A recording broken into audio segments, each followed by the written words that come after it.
What's going on, everybody? It's your boy, Little Fat Mushy Toe, representing the WCIS. We can inspire someone. OPP only promote positivity. Shout out to Waterbat Hell. Shout out to Uncle DV. And thank you to the community that's all about unity. All right. If you watched the show yesterday, first of all, before I go into anything, I still love my 49ers 100%. We had the water boy out there trying to throw passes. We had the water boy out there, so you can't be upset. I'm not mad. I'm not upset. For the last 3.5 quarters, we couldn't even throw a pass out there. How you expect to win against the best team? Spy versus Spy is in the building. What up, Spy versus Spy? It's all right, bro. We will be back next year. We'll be back next year, bigger, better, stronger, and with two good quarterbacks, two good young quarterbacks. That's the good thing about it, all right? So tonight is going to be a good night, and I'm going to tell you a couple of reasons why.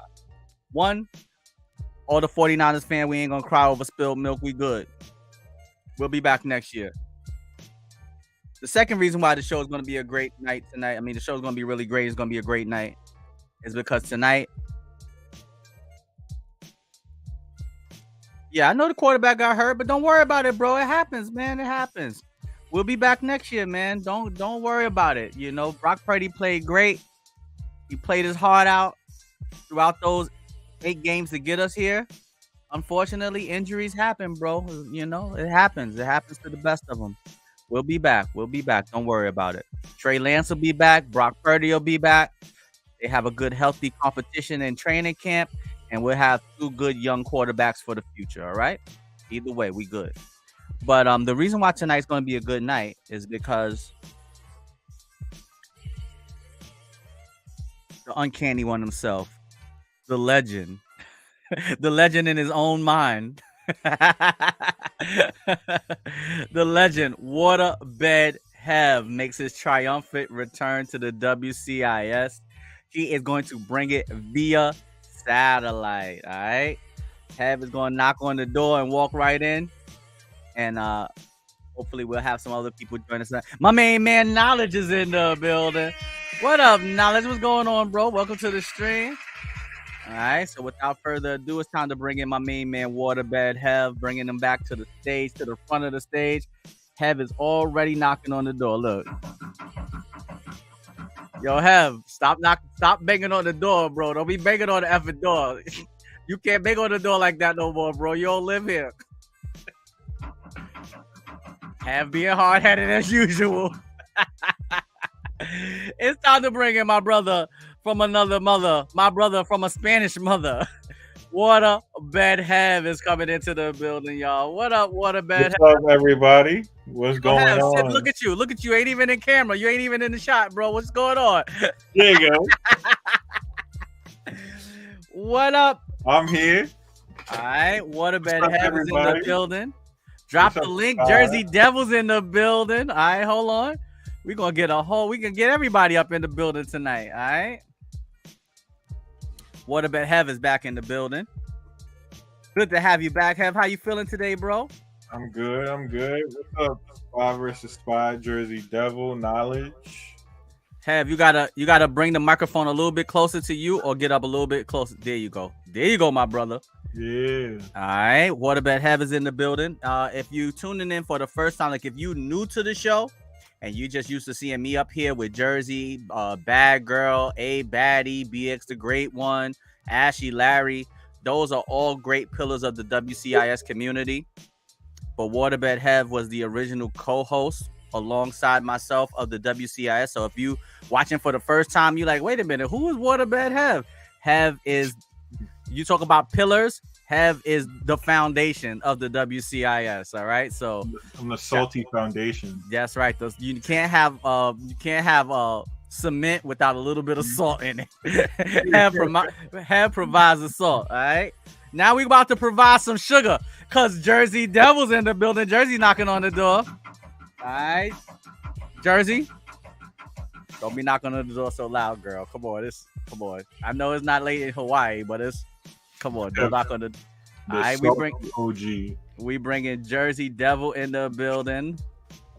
All right, what up? Jersey Devils in the building. Hi, everybody. What's Hey, going on? Hey, Jersey, what's going on? How you feeling today, Jersey? Good. How you go? Ugh. Good. You know what? As a part of my growth, I was gonna engage, but I'm not going to. All right. Well, I mean that grimace at the beginning sounded like you having a long day, but hopefully you feel better now. Welcome to the stream. Welcome to the stream. Happy to have you. Happy. What up, my main man over here on the IG? All right, Jersey Devil in the building. Jersey. What up, Jersey? All right.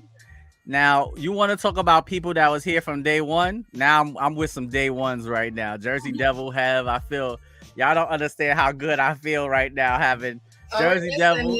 Eric and Badgurl. Exactly. Nah.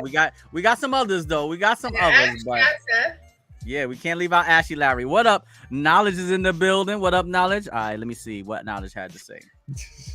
Have you got to sit up or the comments gonna cover your? There you go, Have.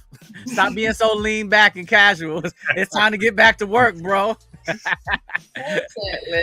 Have just finished eating dinner. He already ready to lean back. Ayo Toe, go ahead and convince Javito to get back on the Uno table. I need my revenge. Let's go. All right, well look, Have right here. Have don't need me to convince him. He right here now, y'all. Y'all ain't gotta ask me to tell him nothing no more. Knowledge wants all the salt. All right, Have is here for all the salt. All right, some of y'all want the smoke. Have want the salt. Yeah.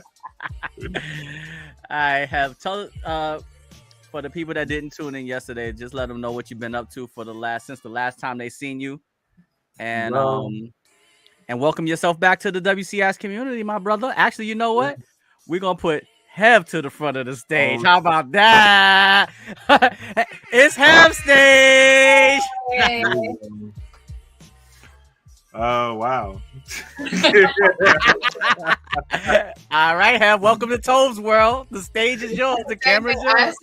I was like, geez. Well, let's see. The last time that I did the show, I was getting to know this woman that I met in El Salvador, and we dated for a while, and then we ended up marrying each other, and then we started living together. And I was working a lot, and I really didn't have time to do the show like that. I was moving around. I moved from like New York to Pennsylvania and back, and then like the pandemic happened and all that stuff. So definitely couldn't do the show then. And then here I am. All right, I'm ready to go. All right, Have is back, and we happy to have you back, my brother. Shout out to my man Russell Giavinco. Don't mess with the Russell Giavinco family. You'll be sleeping with the fishes. All right, Jersey, tell us, how was your day today? Come on, we're gonna put a smile on your face today. You gotta smile. Have is back. On my face every day, and I'm especially glad that Have is back. All the reminiscing. And it was crazy too, because we've been reminiscing for the last couple of weeks on how we first started watching the show, and all the moments that y'all had, and how we looked at you guys as like celebrities, because it was on TV and it was a show that we could tune into. So it's crazy that you come back right after we just went through this whole nostalgia of you stream and everything. All right. So, what up? BX the Great One is in the building with your Rudy Poo candy ass. What up, BX the Great One? How you doing? Welcome to the stream, my brother. All right. So, tonight, the topic that I wanted to get into, since Have coming back onto the show, it kind of sparked this question in my mind. And the question that I have for everybody, let me actually put it up on the screen so everybody that's coming in can see what we're talking about tonight. This is our first topic for tonight, all right? But what creates and destroys great friendships? What does friendship mean to you? Some of the best times that you've had with your best friends. We're going to talk about the good and bad of friendships and just how important it is, all right? So let me get back to the comment section. Yo, who the cops coming for? You're on the 5th floor. Cops coming for somebody tonight. Who was doing something bad last night? I was like, how y'all hear that? Yo, we hear it loud and clear. What up, Russell Giovinco? Don't mess with the Giovinco family. So yeah, tonight we talk because friendship is very, very important. To have, you're born into your family, but you get to pick and choose your friends. You know, you get to pick and Jersey was looking nervous. You get to pick and choose your friends. So what are some of the qualities? This is the question I have for Waterbed Hev and Jersey Devil right now. Everybody in the chat, y'all could jump in. What are some of the qualities that you look for in a good friend? If they're like goofy, like Tove is goofy, but you gotta get to know him. All right. Jersey, what are some of the qualities that you look for or you have or you tend to find in anyone that you consider to be a good or great friend to you? What are the common denominators behind all of your best friends you've had? I would agree. I would say a sense of humor. If I can't joke with you or you don't have no type of sense of humor at all, it ain't gonna work. It's half of everything I say is a movie quote or it's a joke or something. If I can't converse with you jokingly, then yeah, it ain't gonna work. I think it goes both ways too. Like if you can't make me laugh, then I laugh at anything. So does that mean you'll be anyone's friend, Hev? Nah, most people don't make me laugh, really. All right. Just y'all, really. For me, I think what I look for in a good friend is number one is loyalty. You know, someone that, because I'm the type of person that I can be very distant at times, but if I'm your friend forever. You ain't gotta doubt it. You ain't gotta guess it. I'm gonna always be your friend. I could not speak to you for 4 years, and if you step back into my life and everything was fine, even if everything wasn't fine when you walked away, I'm gonna let it go because I'm your friend. You have ups and downs with friends. You're not gonna always see eye to eye. You're gonna have disagreements. You can have arguments. I don't think you should be fighting with your friend, but you're gonna have disagreements and arguments. But if I see you as a friend, as long as you didn't do anything like life-changingly bad to me, I can let it go and I can always accept my friend back. No problem. Absolutely, without a doubt. So loyalty is number one. And then number two, I just want to make sure that you have my best interest at heart. You know, when if something is pertaining to me, I want you to be able to be honest with me and not just tell me what you think I want to hear, but really tell me the truth. Because that's the testament, and that can be the deal breaker in real friendships, is being honest with each other to tell each other the truth instead of just telling your friend what you think he or she may want to hear. Pep Daddy Pep is in the building. Wait a minute, I gotta say it right because Jersey corrected me once. Pep Daddy Pep. What up, Pep Daddy? Welcome to the stream, my brother. What's going on? Yeah, I know that Tove is absolutely right because Tove hit me up 2 weeks ago after not talking to him for like 3 years. The queen of R&B, Raquel, is in the building. Because me and Tove stopped talking for. See, he be doing that to people, right? Whoa! Don't make it seem like it's on me. It ain't on me. Stop talking for. How long you stopped talking? A year or two? 3? It was like maybe like 3 years we didn't speak. Yeah. Damn. But if you was to see our interaction, nobody, when people see me and Jersey interact, no one would ever know that we stopped speaking. For whatever reason it was, no one would know. Because one, when you're true friends, you don't expose stuff like that. Like friendship is also very intimate. It's not just relationships that's intimate. Friendships are intimate because sometimes you can share with your friends what you may not, and I'm not saying whether this is right or wrong, but sometimes you can share with your friends what you may not be able to share with your partner, because who you need to talk about may be your partner, and you need a good friend to give you a good point of view of, you know, before I speak to my wife or before I speak to my girlfriend, let me ask this person their opinion because I trust them and I know that they want what's best for me. So sometimes, you know, you can speak to your friends as intimately or more intimately than you do in different ways than you do with your own partner, especially when you need someone to speak to about your partner. So all I know is Tove fired me from best friend, and then you got demoted. Fired? Wow. Hold on. Wait a minute. Wait. I got demoted. We ain't gonna be out here lying now. Wait a minute. Hold up. And then after a couple years, I had messaged Tove, and I was like, Yo, I'm really promoted. Welcome Daddy Pep over to the YouTube. I see you, Daddy Pep. Raquel, how you doing? Have all right, this is greet the queen of R&B in Spanish so she'll know exactly we got nothing but love for Raquel. Hola, Raquel. There you go. Don't forget your intro for your own wife, bro, like you did yesterday. I did that already. You didn't listen because you was too busy demoting Jersey Devils. Nah, I did not. Hold up, wait a minute. We ain't gonna talk about. Said, don't besmirch. Don't besmirch.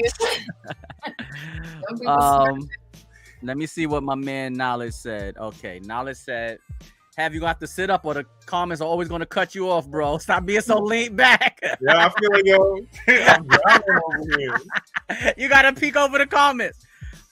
Basic common interests, but new interests that can be shared with each other. Sense of humor definitely returns the respect and loyalty I show. We just enjoy conversing and being around one another. Shout out to my man Knowledge.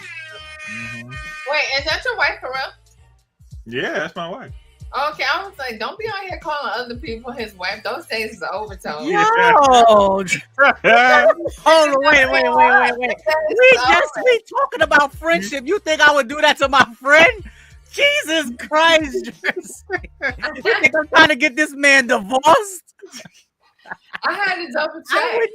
I would never disrespect the sanctity of marriage like that. It like clicked in my mind a little late. I said, wait a second. Don't be. All right, my man Russell.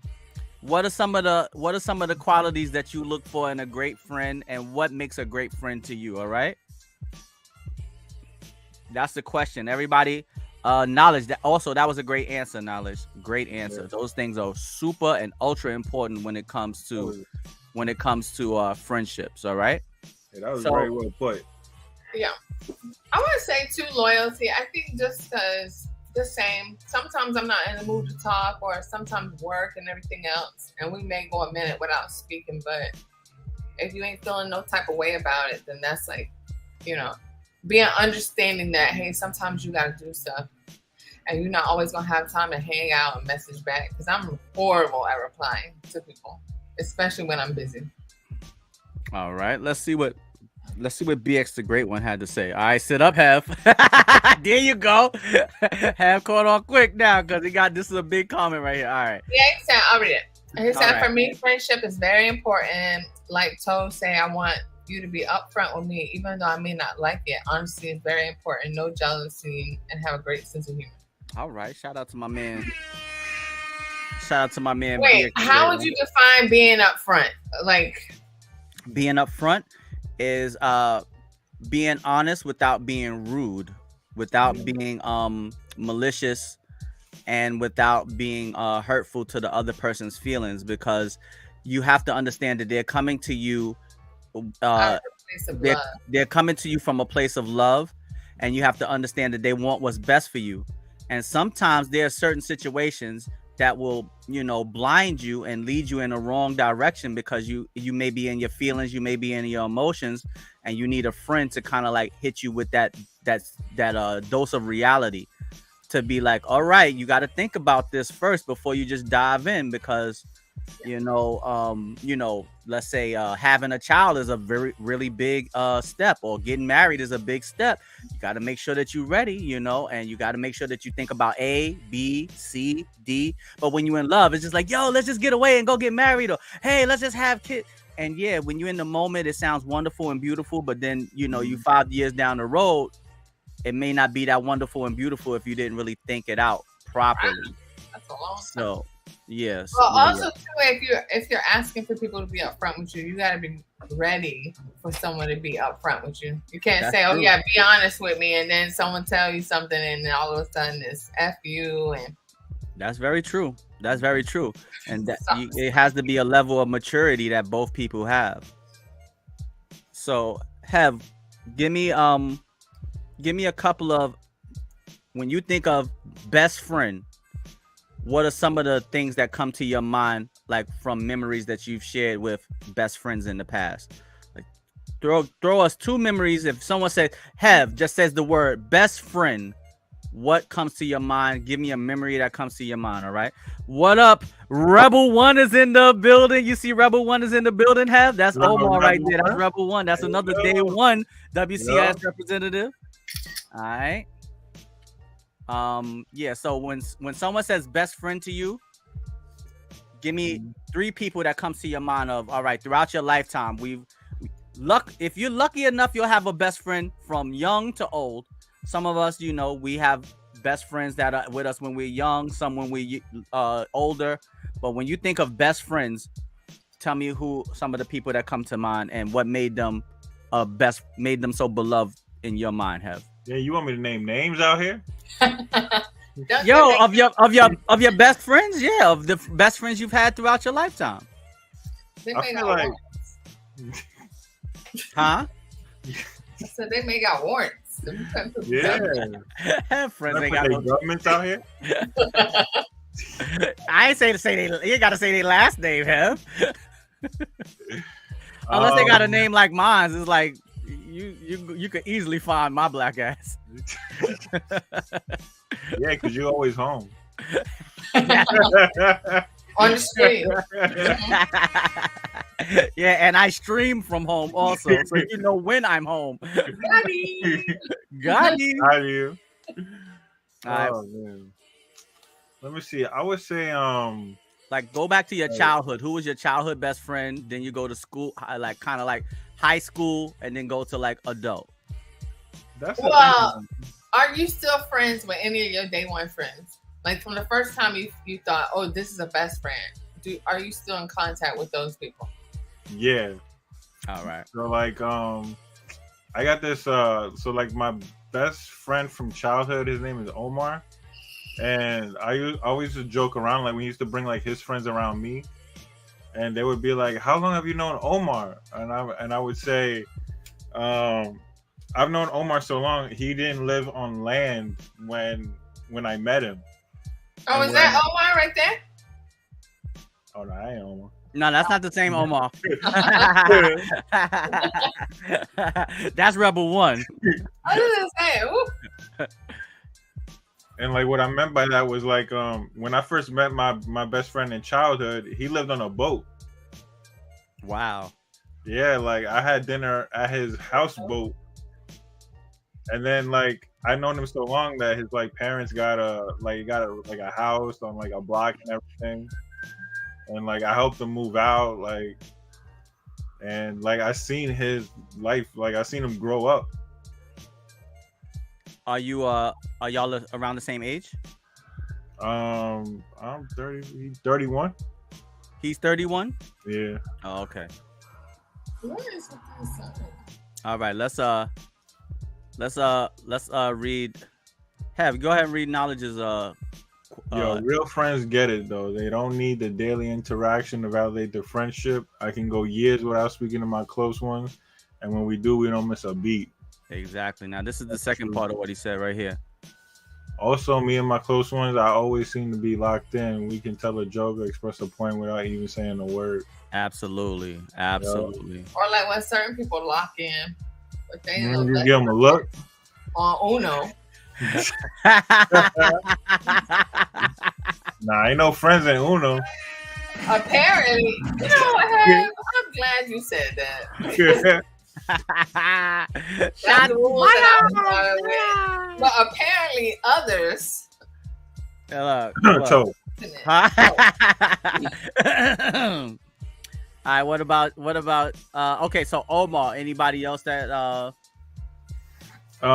so after that it was like basically like Troy, and I met him like the beginning of high school, and then he had like 2 years later he had like a kid, and I always used to say that the kid was born on MySpace and raised on Facebook.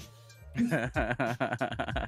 put the first baby pictures on MySpace. Like that's how old she is, and that's how long our friendship is. All right. What up, Badgurl Snipers in the building? What up, Badgurl? Welcome to the stream. Welcome to the stream. How you doing? How you doing? Welcome to the stream. All right. Tonight we're talking about best friends, things we look for in a good friend, the things that can destroy a friend. We ain't get to the bad part yet. We only talk about the good part right now. The things that create friendships, the things that you look for in a friend, and the common denominator that you find in all of your friends. So that's the question right there, Hev. So you've had childhood friend, high school friend, adult friends. What's the common denominator? What's the common denominator through all your friends? Mutual respect and like the willingness to like integrate your friend into your family. Okay. Turn your friend into family. All right, Jersey. Who is your childhood best friend? Little Jersey running around in the playground. You know what? On the jungle gym. I didn't have best friends because I had 3 brothers. Okay. And so it was hard for me to make friends outside of my brothers because there were so many of us. And so I didn't really, there's people that I talked to, like on a basketball team, on a track team. But if I'm thinking of a best friend, it was my brothers growing up. Okay. So what about as an adult?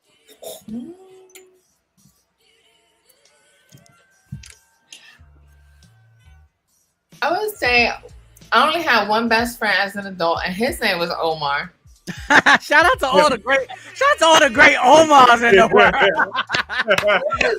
Everybody that's watching, if you want to get you a good friend, go on the Facebook and type in Omar. Yeah, go get you an Omar. Go get you an Omar. We need to put that on a shirt. Go get you an Omar. Let's go.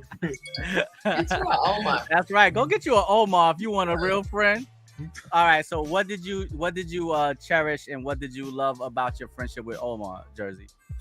I think for us, it felt like genuine friendship. Like it didn't feel when I, accomplished something, it didn't feel like he was fake happy or whatever. So there was just that genuine feeling that I got, the vibe that we got. Right. And so it was just like I didn't feel like I was just meeting him. It felt like from the very first conversation, we have been friends forever. And we was both from Jersey. He was from Cherry Hill. So we both knew a lot of the same people, grew up, in the same state. So. Okay. Shout out to the 4th Houseman's in the building. Ashy Larry's in the building. What up, Ashy Larry? I've had acquaintances like throughout being in the military. I've had people that I was really chill with. But if I'm thinking about a best friend, like somebody I'm telling things to, confiding in, checking up on me, I would say he was probably it. Okay. So let me ask you a question on a side note.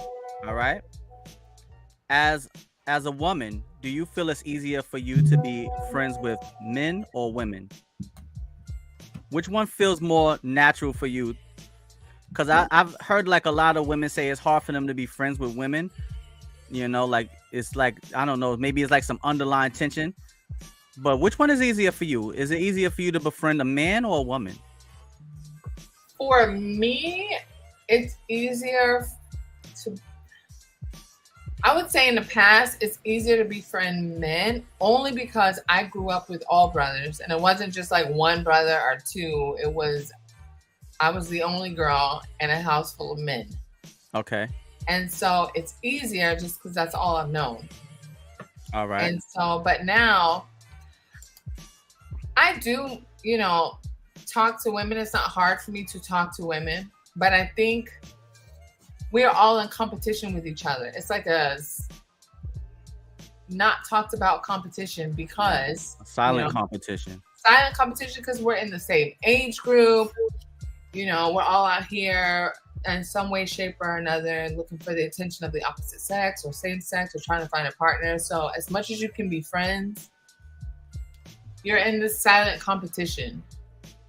But the making of a good friendship with another woman is someone you don't have to compete with. And so when you find that's when you make a female best friend. Like, okay, we may be out here looking to get the same type, a man or a job or whatever, but we're not competing.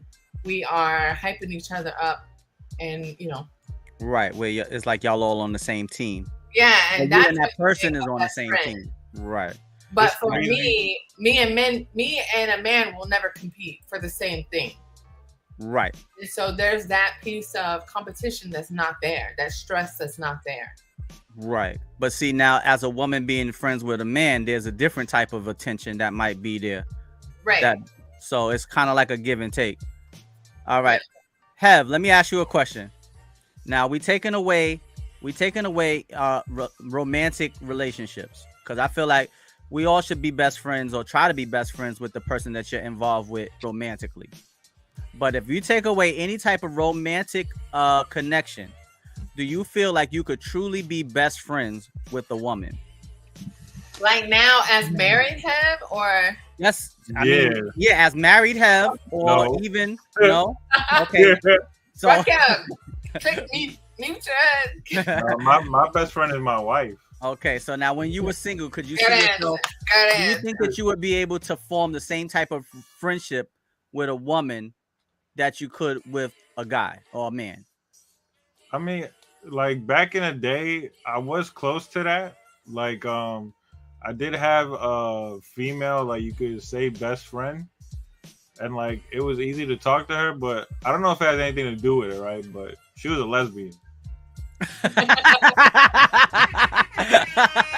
I think that might have something to do with it. But she was mad cool though, like. I ain't gonna say no more than that because I don't want to get in trouble. But I think that might have had something to do with it. I'm just saying. Maybe, but I asked the question because throughout my lifetime, to be completely honest, I've never had a female best friend, like just strictly a friend. I've had a woman who I've been involved with, and we became friends afterwards. I've had women that's been my friends during our relationship, but I've never had a female best friend where I felt like if I could pick anybody I would want to do this with, it would be her. And there was no type of romantic link between me and that person. I would always feel more comfortable being with my male friends if we talking about strictly friends. Now, do you feel like with those strictly female best friends, whether they were gay or not, is it like an unspoken rule that you got to drop them whenever you get a girlfriend or you get engaged or you get married? Is that like unspoken expectation that you don't have that closeness with the opposite sex anymore? That's a great question. I guess I had to do it. I think that it's disrespectful to still have I think it's a double standard, to be completely honest. I think that it's disrespectful for a man to still have a female best friend if he's married. I don't think a man should have a female best friend if he's married. Now a woman with a male best friend, I could put I'm trying to take my own feelings out of it. But say you're married. I could accept it a little bit more with a woman having a male best friend, because I do believe that it's important for a woman to have a male's point of view and a male's perspective in her life. Is it not important for a man to have a female's perspective? Like if Hev say, I want to do X, Y, and Z for my wife, but I don't know how that's going to go over, or I need to have an important conversation.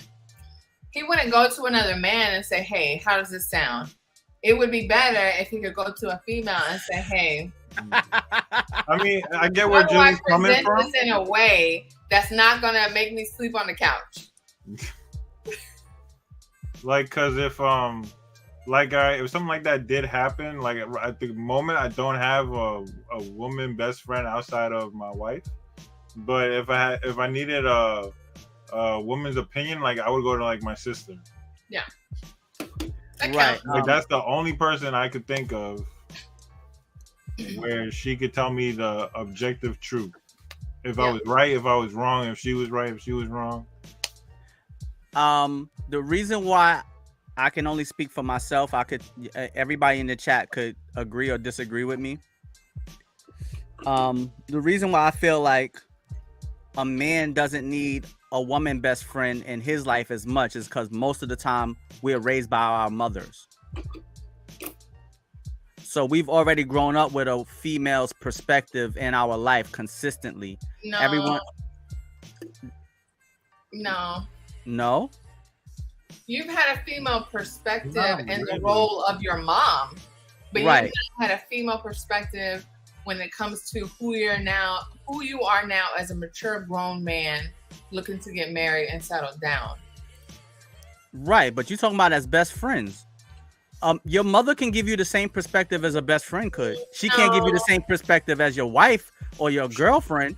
But if you're not in a romantic relationship with your female best friend, your mother can give you the same relationship because there's nothing. How can you say no? I think a sibling, like what Hel was saying, like his sister can, because his sister and his wife are almost in the same generation. So they from are. mom's point of view, she may be coming from a generation that the information may be outdated, or hey, that's not what women are on these days. But his sister can give him more up-to-date information, like, okay, that's not gonna land how you think it's gonna land. Or yeah, you're right, or yeah, you're wrong. But the mom is coming from, oh, that's my son. I want to protect him. I want to take his side. Mm-hmm. I may water down the advice I'm about to give him.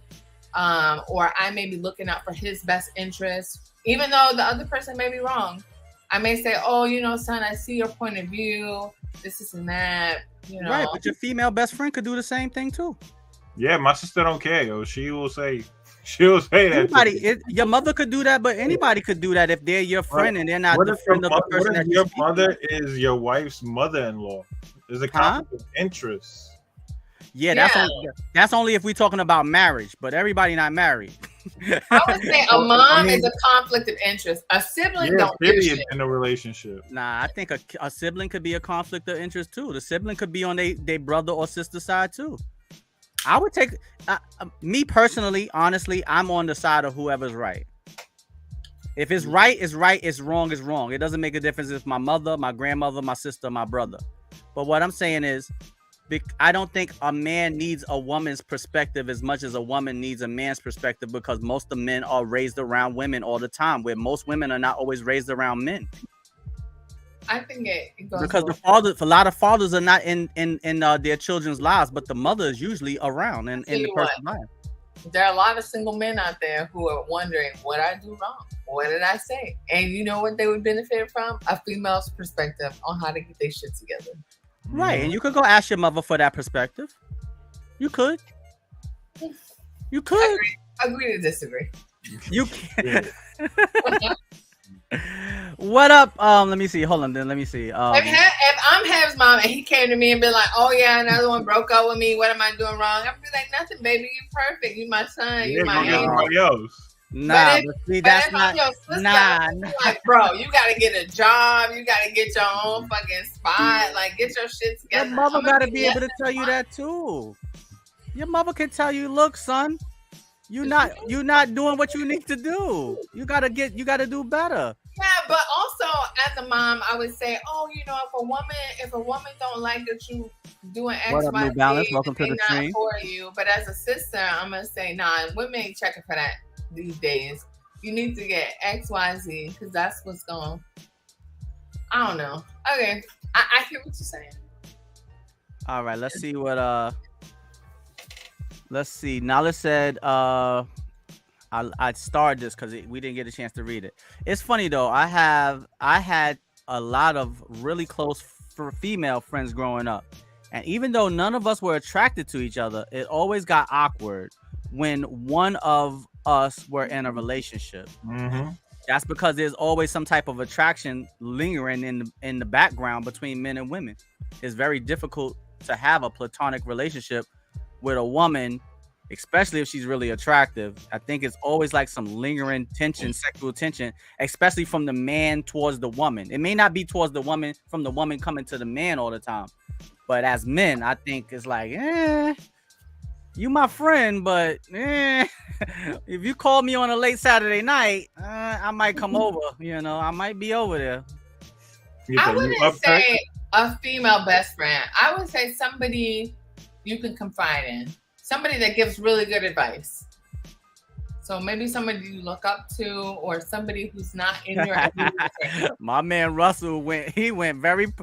First of all, Russell, bro, you do not ask a woman something like that. You do not do that, Russell. Have you and Devil done the do, or were you guys just?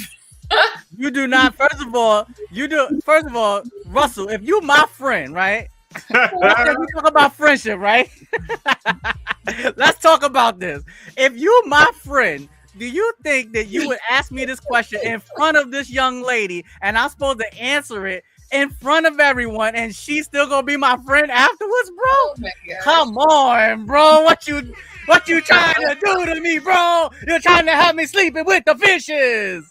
Come on, Russell. What? You can't do that, bro. You just broke all the bro codes. Come on, man. You can't do that, bro. Let me see. Ashy Larry says, I want to having a female as a best friend from a man's point of view is very rare. There will always be some underlying attraction to the opposite sex. Yeah, I don't want to say always, but a lot of the times it is. Every female best friend that you've had, you've been attracted to. I've never had a female best friend. That's what I just said. Or a friend. I'm not going to be attracted to my male friends. I'm talking about a female friend. I never had a... Let me say it again. Cole doesn't believe in female friendship. I never had a female friend. I'm telling you, any female because what I consider to be a friend is not just somebody, hey, how you doing? I'm talking about a friend like, okay, come to my house. We go to the movies together. Hey, the new Marvel movie is coming out. Let's go watch the football game. Nah, I never had a female friend. Any female that I've done those things with, I was romantically involved with. I've never had a female friend that was strictly a friend. They was always involved with me, or we became friends after we were already involved. I've never done it. That's why I asked Have the question. That's why I'm asking y'all, because I've never experienced it myself. Maybe I could, but I haven't had it. I'm being honest. Okay. I've never had a female. Let me see. Wait a minute, I'm missing Matt. So Badgurl said awkward. That was some awkward laughs from both of them. No, go back up. Nana said attraction isn't always physical when you both female and male are used to that attention you get from each other. New relationships can most definitely cause a strain on the friendship. Okay, that was knowledge, y'all. That was great. Yeah. Okay, let me see. Badgurl said awkward. Oh no, New Balance said that his mom got no filter and she told him straight up if she wrong. Right. Sorry. She and you are friends and she is a Yeah, I might have to knock on the door and enter that live chat. Who said that? Ashy Larry. Get in here, Ashy Larry. See, let's see. Russell trying to throw Toe back under the bus. No, I wouldn't bust you out like this, but this is the topic. He done changed the topic. The topic is. All right, so now let's go to the flip side of it, right? What are some of the things that you have a true best friend? What are the one or two things that can actually, if there is anything, what are one of the two, or maybe I don't know how long your list may be. I only have maybe like 2 or 3 things that a true friend could do that would make me feel like I cannot be your friend anymore. So Jersii, any friend of yours, excluding your brothers, obviously, that's a different scenario. But a true friend, well, not actually. Well, I don't know. I can't answer that question. What could a true friend do that will make you say, you know what? I cannot ever be your friend again. And then we're gonna bring on Knowledge's comment up, Have, so you can read it. All right. Cool. I am not your friend no more. And I'm talking about ever again. I cannot be your friend anymore. I would say the first time that loyalty is broken. I'm big on you show me the first time who you are, and I tend to believe it. So the first time that loyalty is broken, that's it. It's not gonna be a second or a third. Okay. And I'm not talking about like petty things, but like the big things. The big talking behind your back, you know, stealing from you. Okay. Dishonesty things. Right. Things where you can no longer trust that person. Yeah, you lie to me. One and done. If you can't see them, you can't trust them. Yeah. All right. That's it. All right, Hev, what about you? Something that someone could do where you like, yo, I will never be your friend again. There is no coming back from this. For me, it was like over time. It wasn't instant like that. It was two different friends. So like one of them, they always like to hang out like during like on the weekends and like go to the clubs and stuff like that. You know, and like they would get completely plastered and things, and like they would invite me and like, all right, once or twice is fun or whatever, but like then when that's like a weekend, like that's your routine, like Monday through Friday you go to work, and then on the weekends you're like doing that stuff. It shows me like you're going down like a path that I don't want to go on with you. And the second one was I had this one friend that was like really negative all the time. Like no matter what good was happening in the world that day, he always found like a way to like make it negative. And like after a while, like that got like negativity sticks to you. Mm-hmm. So like I started feeling like that too. Like he changed my mindset slowly and thinking in a negative way. So it took me a while to get away from that. And that was hard because sizzling in your spirit. Yeah, I didn't like bring you down. All right, I'm gonna bring knowledge comment up. Have go ahead, you can read it. Yo, having a good female friends put me in the game a lot of the times. When they give you a stamp of approval, other females were more likely to take a chance with you.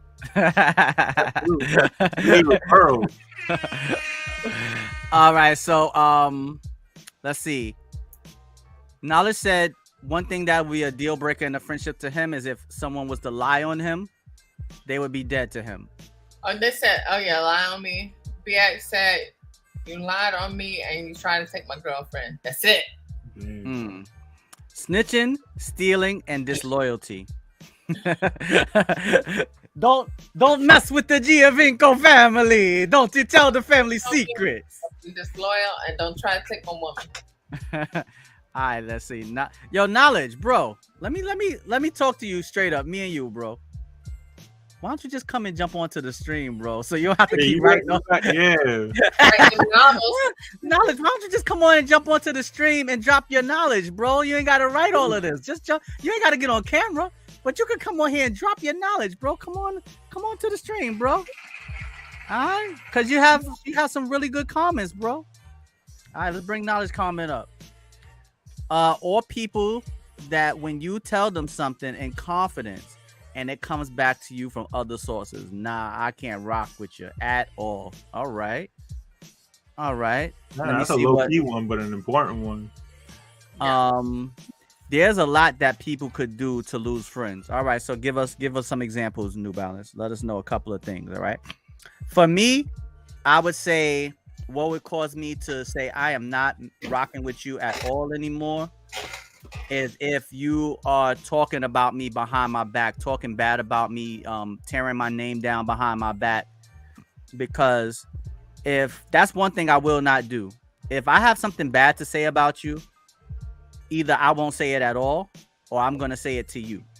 But I would not go and run somebody's name down behind their back and tell lies on them and spreading rumors and lying. And I can't rock with that. That's a form of disloyalty. And I cannot rock with that. Another thing is if damn Tove, chat shamed me. Nah, bro, I gave you a compliment. I said your comments are so good that we need you to come on to the stream so you could elaborate, my brother. That's you got a rare Tove promotion. Why you said rare? Have hold on, wait a minute. Because you be demoting people, yo. He said, now I can't say no more than 10 words at a time. Yeah. Or I would add on to that, if other people are talking shit about you and you do nothing to defend your friend. That's true too. Mm-hmm. Yeah. In that moment. Like, you don't gotta, like, hey, I know y'all may feel away, but we're not gonna talk shit about my friend in front of me. Right. So, Ashley said he's gonna jump on in a minute. All right. So Ashley, all you gotta do, I'm gonna put the invite in the chat. And when you're ready, you could just come and knock on the door, right? Okay, so yeah, someone who talks about me behind my back and telling lies, spreading rumors about me that are not true, that's a deal breaker. And another deal breaker for me, yo, I ain't gonna hold you. This might not have been one when I was younger, but as I've gotten older, if you are purposely trying to deal with my woman, you throwing shots at my woman, I cannot rock with you no more. I can't rock with you. like, Even if I'm no longer with the woman. Now, even if I'm no longer with when I was younger, I would be able to swallow get over it and be like, I'm not worrying about her no more. We could still be friends.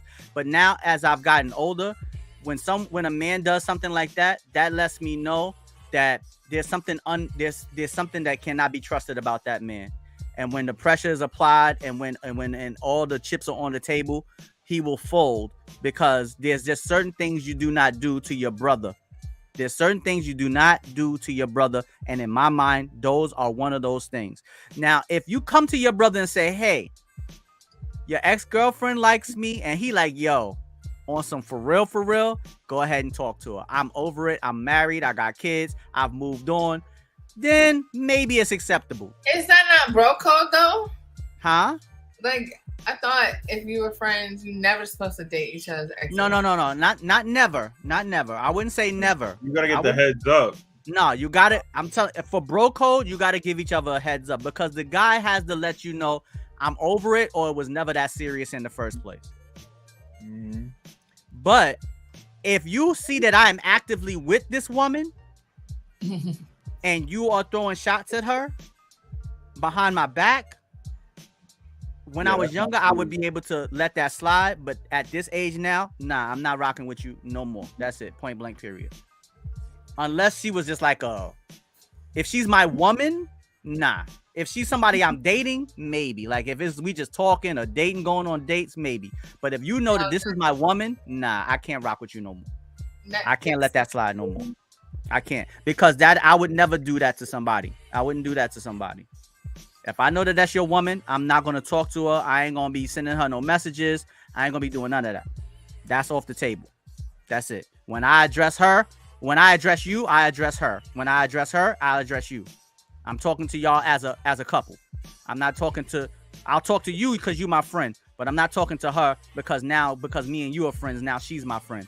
My friend's wife is never my friend. She's never my friend. I'm y'all friend. Okay. New Balance said stealing is if somebody steal from you. Nah. Go ahead. Nah, I'm not rocking with you if you steal from me. Like, yo, what happened to my PlayStation 5? Yo, I could have sworn I had a PlayStation 5 yesterday. Yeah, I think that somebody could come in your room and just take one of them toys. You would never notice. No, trust me, I would. I look at my toys every day. I'll be like, where the hell is Cliffhanger? What happened to Mystique? Let me see. New Balance said, let me see what New Balance said. I had a friend get with a girl I was with a few months after we broke up. How did you feel about that, New Balance? Did you feel like that was out of order completely, or were you able to still mend the friendship? What up? Brunanas is in the building. What up, Brunanas? How you doing? Welcome to the stream. We got a fellow streamer in the building. Welcome to the stream. He used to beat her bad. So some domestic violence. The first time she came to my boy's house while I was there. We laughed at her because we gave her fair warning and she didn't listen. Wait a minute. Whoa. Hold up. Wait a minute. Wait. Hold on. New Balance. Wait a minute. We got to address this. Hold on. Wait a minute.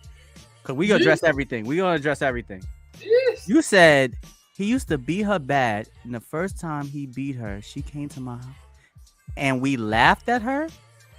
Because you gave her fair warning because she didn't listen? New Balance, you laughed at a woman for after being beaten, bro? Nah, bro. I can't rock with you. Oh, no. I can't rock with you, bro. I mean, yeah. I can understand having that mentality of, see, I told you if you kept doing this was going to happen. But not to the point where it's getting to laughter. You can't never. Some I told you so's are better left unsaid. That's true. Knowledge said Javita went from a friend to an OPV real quick. Jack and told me all the valuables. All right. Ashy Larry is knocking on the door. Hold up. Ashy Larry knocking on the door all the way from Texas. Damn, Ashy, you got a private jet, bro? Ashy Larry the fourth Hostman is in the building, and then there was more. What up, Ashy Larry? Welcome to the stream, bro. Yo, Ashy Larry in the building.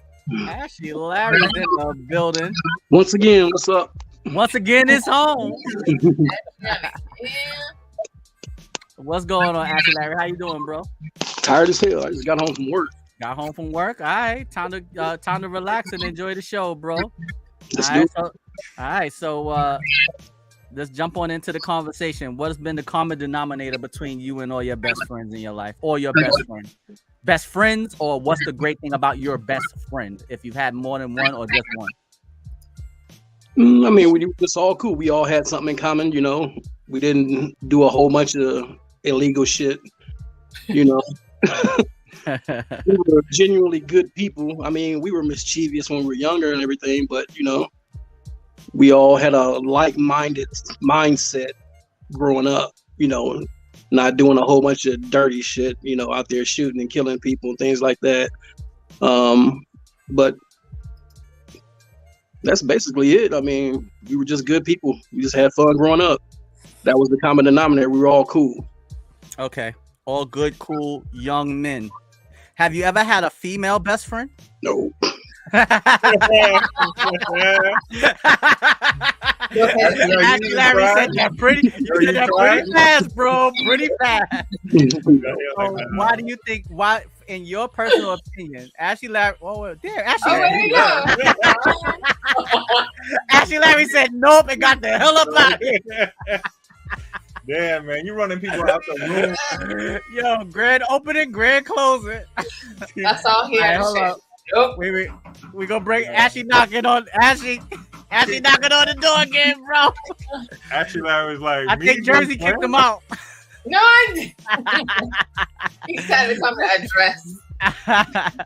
Ashy Larry's back in the building. My bad, I hit the leave button by accident.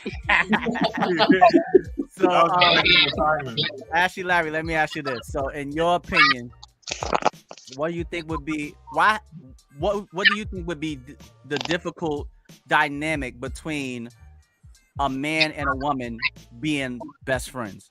Why hasn't it ever? Have you ever tried? No. Okay. It's not gonna. Yeah, be killing me. I mean, just what I said. Why do you think it would? Why do you think it would be unsuccessful or unwise for a man to be best friends with a woman?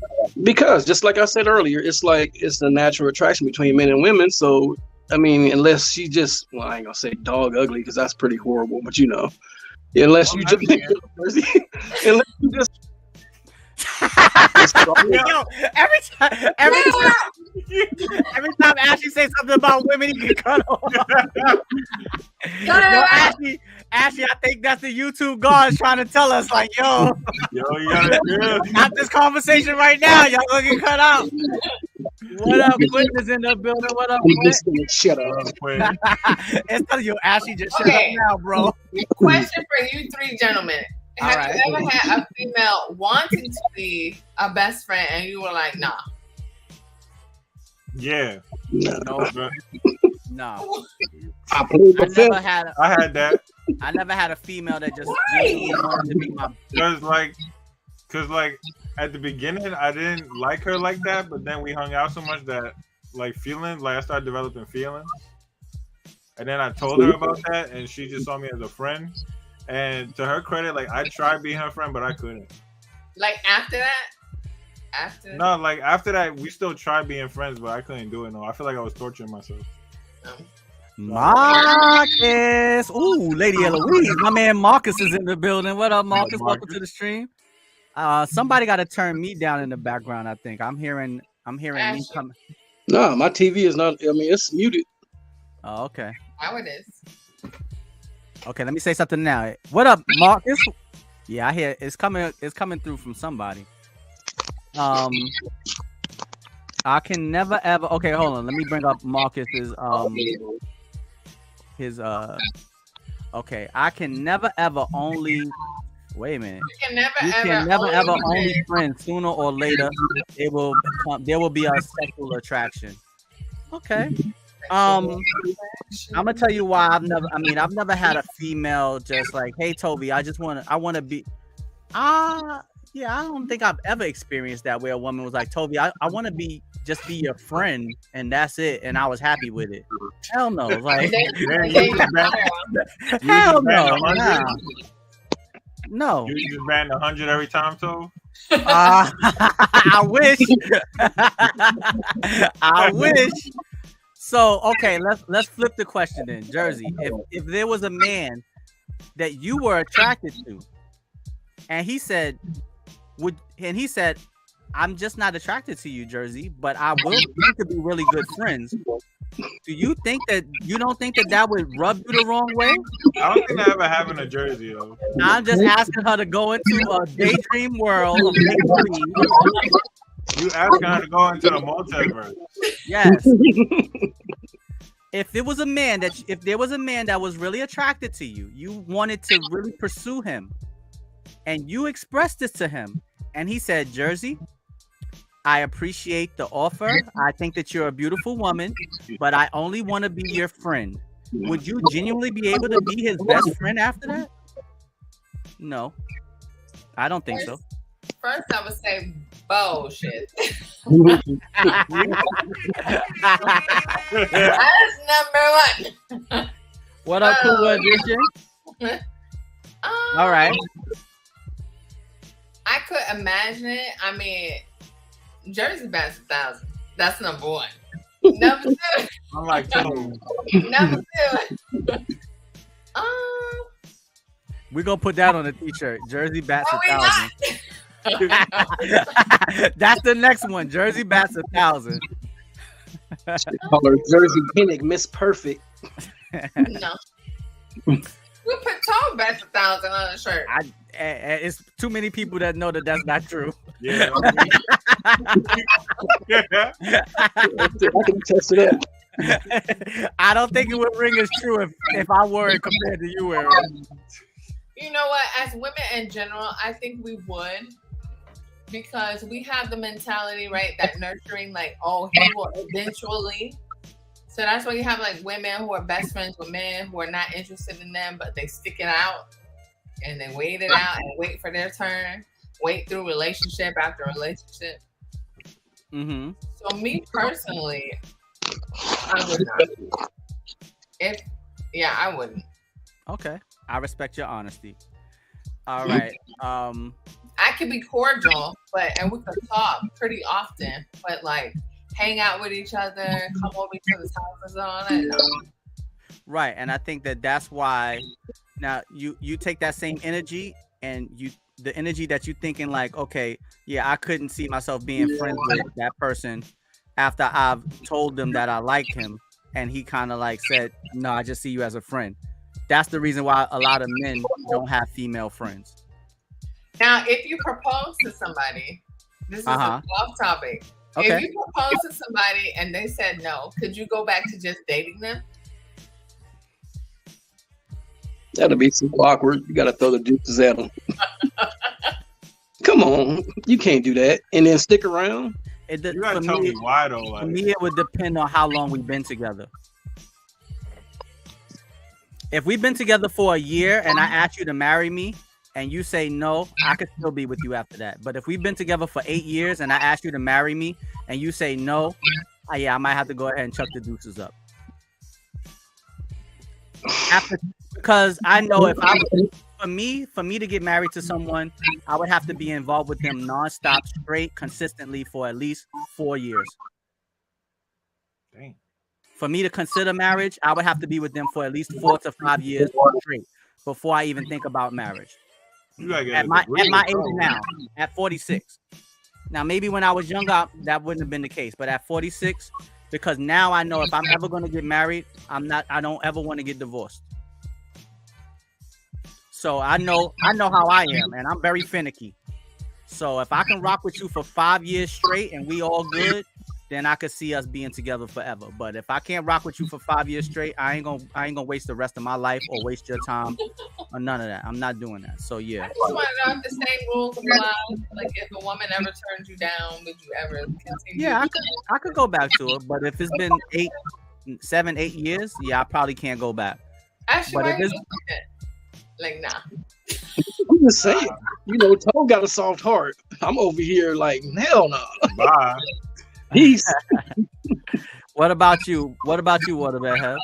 I mean, like I said, like you gotta tell me why. Like I need a reason. Like don't just be like no, and then that's gonna determine how like what I do.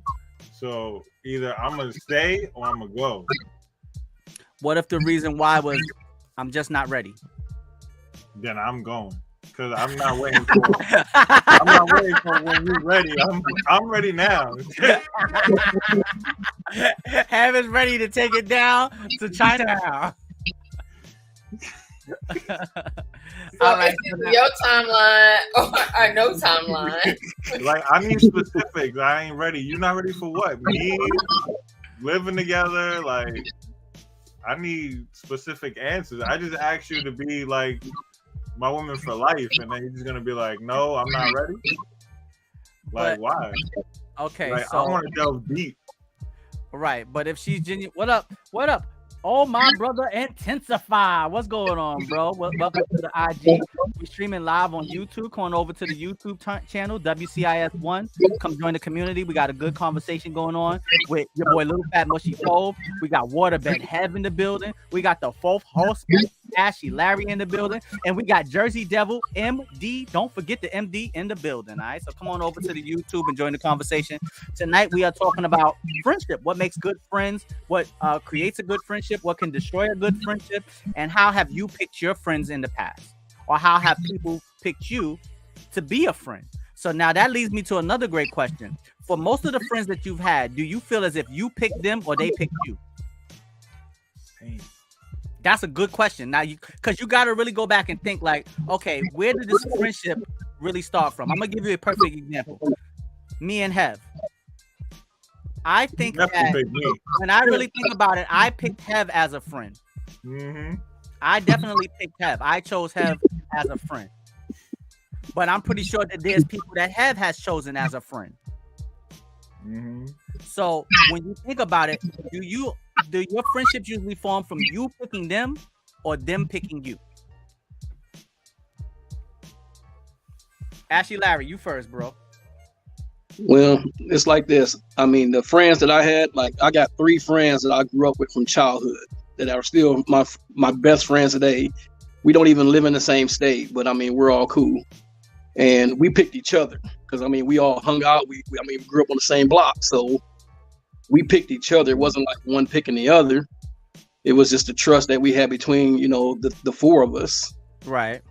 So, I mean, it wasn't a matter of, I'm picking you as my friend or he's picking me or whatever. Like I said, it was just a mutual thing. Okay, so then what made it blossom? Maybe picking isn't the right word. How did the friendship blossom? Just because we were all into the same type of stuff, video games, sports. I won't say that, but Jersey. Nothing like that. But I mean, I'm just saying, like video games, sports, girls, yes. The But ladies. yeah, I mean, it was just we all had a commonality with stuff like that. You know, we all enjoyed that type of stuff. So All right. yeah, we just picked each other. It wasn't like, man, let me go over here and see what this dude doing. It was just always we lived on the same block, so it wasn't like we had to travel far to see each other. We saw each other every day. All right. Yeah. Okay, so Jersey, with your best friend Omar, we got so many great Omars. Did you pick him, or do you feel like he picked you as a best friend? Oh, I picked him. I'm very like, I talk to somebody and I'm like, hey, I like you. Let's be friends. And so I tend to annoy people, and I'm just like, you got no choice. You got no choice but to be my friend because I like you already. It's too late. Okay. What about you, Hev? How do you think? What do you think was the friendship point between you and I? So like for me, it was like half and half. Like Omar is like 4 years younger than me, and he was in the same grade as my sister. Wait a minute, hold on a second, Hev. Ashley, Larry, do you have headphones that you could use? Because I think that gotta be. Do you have headphones? Yeah, it might be just the feedback coming from the phone. I think it's the feedback just genuinely coming from your phone. Hold on, just a minute. All right, because I don't want to go back and watch the stream and nobody able to hear all of us. I don't know if it's coming through in the stream, but I definitely hear it.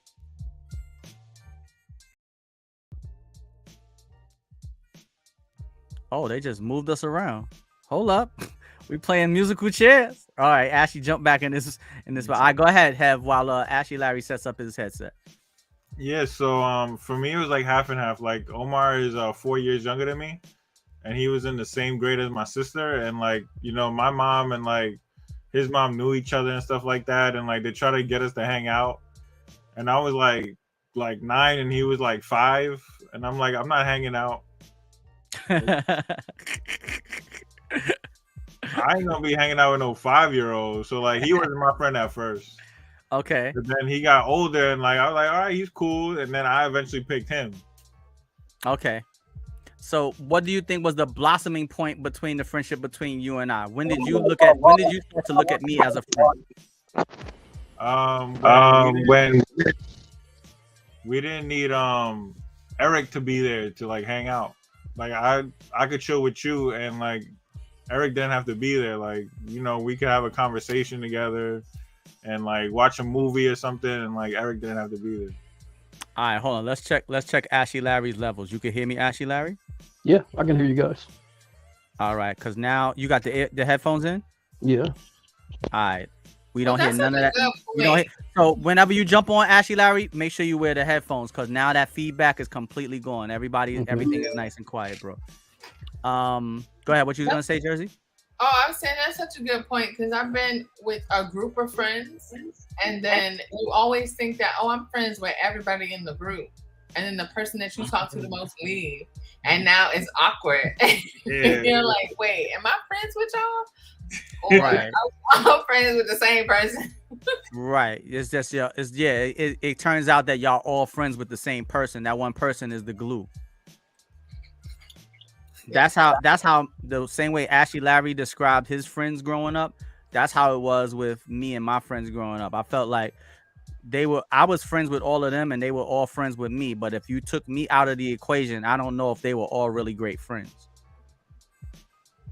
Like with me, it was like me, my friend Jamie, my friend Mike, my friend PE, Puerto Rican Eric, and Andre.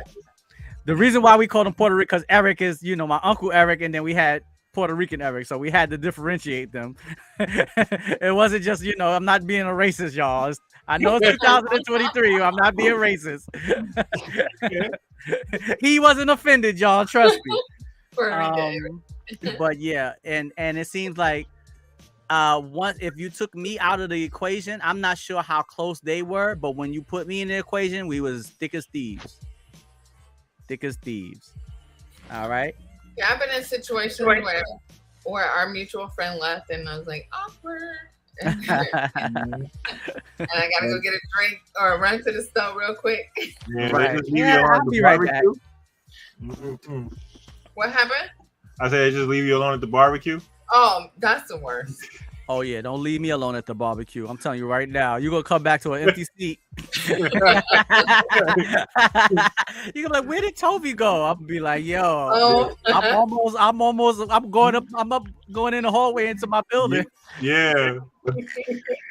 I'm going upstairs, yo. Yeah, don't leave me alone at the barbecue. And that's why I don't like committing to things in advance. Like if someone says, hey, I got this function that's gonna happen a month from now, I don't never say, yeah, I'll go. That's too close. No. Tomorrow for 12. No. I need to know how I'm gonna feel the day of when I wake up.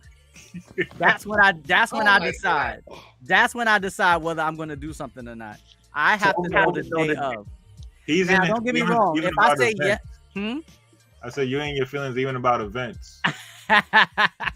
it's not me being in my feelings, Hev. It's just that I'm an introverted person, bro. If we go somewhere and you invite me, I gotta make sure you understand that I'm gonna be up your ass every second. That entire, like, don't leave me alone. Don't go talk to no people. Don't go to the bathroom. I'm gonna be outside the door. I found a trick for that though. Like if you somewhere like and you don't know most of the people, you gotta find food or pets. My trick is I go play with the kids. Yeah, like go find a dog or like food. Or food. Yeah, that's my Go get trick. a plate while your friend come back. When I'm feeling socially awkward, I go play with the kids. I go home. I go get a frisbee or a football and be like, hey, let's go out to the yard and just go throw the ball or something. That's when I feel comfortable at the barbecue. But just sitting there talking to people I don't know, nah, I'm good. I'd rather go play with the kids. I'll play some Uno or something where something that will keep me entertained. But just idle conversation or just idly sitting somewhere, nah, I would rather be home then. I'd rather just get up and go home. That's why I don't like really saying that I'm going to do something ahead of time. I need to know how I'm going to feel the day of. And if I'm feeling it the day of, then I'll get up and go. But if I say I'm going to do something a month ago, and then when that day comes, it's like, all right, Toby, remember today is the baby shower. I'm like, oh, fuck. No, not today. No. You said it was a month ago. Yeah. Don't do this to me. Not like this, Lord. People don't understand how serious it is, yo. You really don't understand. It's that serious. I don't think people that are extroverted will ever understand. Like with me, like I always try to bring people together. Like when I had a barbecue, I invite Tove and Eric and like the rest of my friends, and like the rest of my friends can kind of get other people to get talking too. Right, but see, I mean, I'm not like that, or I'm not like that around. Like I wasn't like that around when I was, like I said yesterday, when I was hanging out with you, Troy, and all of them. It didn't feel awkward to me then. I felt fine. Met them? Huh? That was the first time you met them? No, but I'm not used to being around them.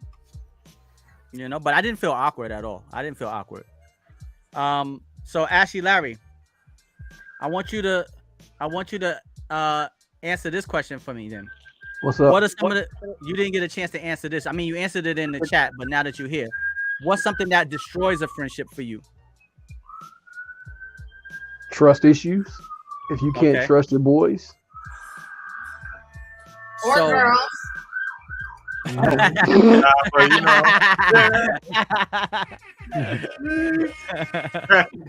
So amongst the other three gentlemen that you said you grew up with, right? Mm-hmm. Have you ever been put in a position where you had to forgive them for something and it made you really think like, should I? But you kind of gave them the benefit of the doubt because that was your friend. Have you ever been in a position where you like, if you wasn't my friend, I really would not rock with you no more. But since you my boy, I'm gonna let that one. I'm gonna give you a pass on that one. I'm gonna let that one slide. Yeah, I mean, yeah, but like I said, I haven't said it, but I keep my circles really small, really tight. Since I've been in Texas, I really don't even have close friends like I did back in California. because I just don't trust people. Like most of my friends and my family, I mean, that's pretty much it. My coworkers, I don't mess with them dudes. I don't go out with them. I don't drink, so I don't smoke. So I'm kind of antisocial that way. To an extent, I'm an introvert.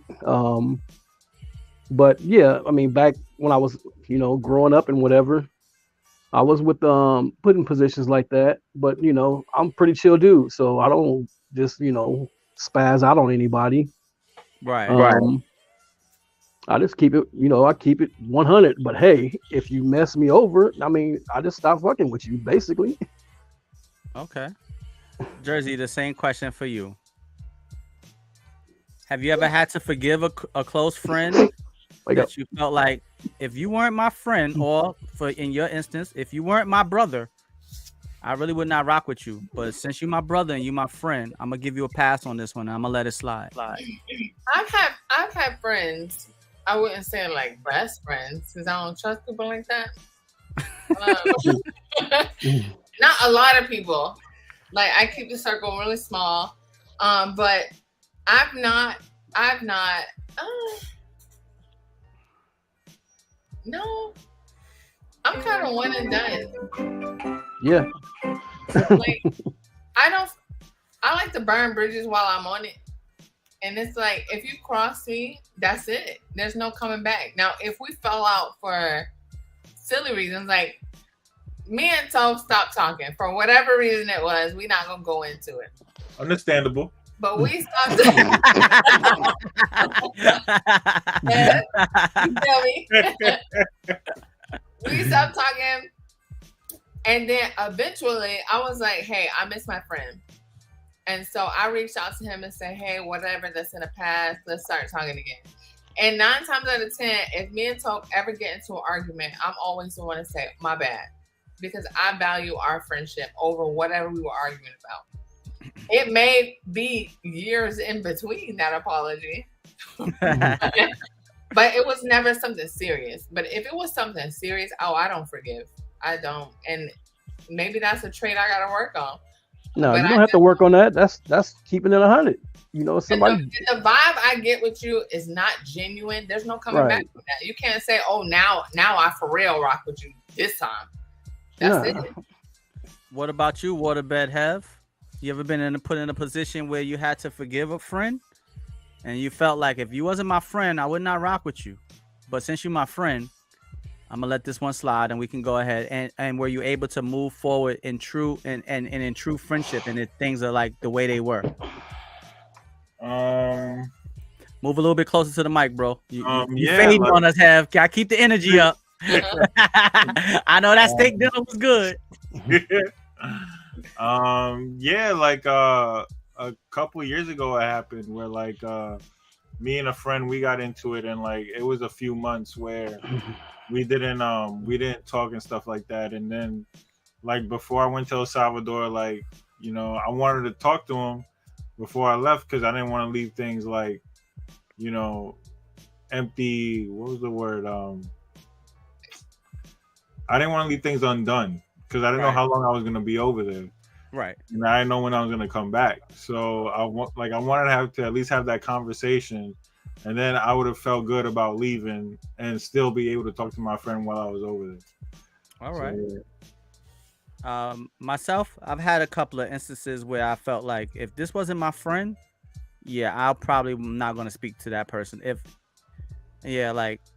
had a couple of instances that was like that. And the reason why I forgave them is because, one, that's my friend, and two, I always try to look at and try to see what part did I play in it, and if I played any part in it, then it's always worth trying to salvage it.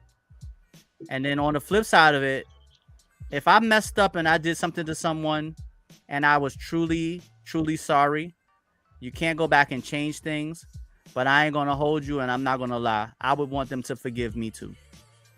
So I always try to think of it like that too. Like, damn, they may have made a mistake and they did you dirty, Tovi, but if it was you in their shoes and you were genuinely sorry, you would want them to forgive you, Tovi, wouldn't you? And I always say, yeah, I would. So I always look at it like that, and I would say, all right, I'm gonna let it go. But that's few and far between for me. And that's why I don't have many friends, because I don't like making those type of decisions. I like my life to be very simple and very easy. I don't want to have to make those type of decisions about my friends. I want to be able to know, nah, that person would never do that to me. I ain't even got to worry about it, you know. But when I have to start worrying about those things, then like Ashley Larry said, you got to make your circle smaller and smaller so you eliminate those people that you may have to question.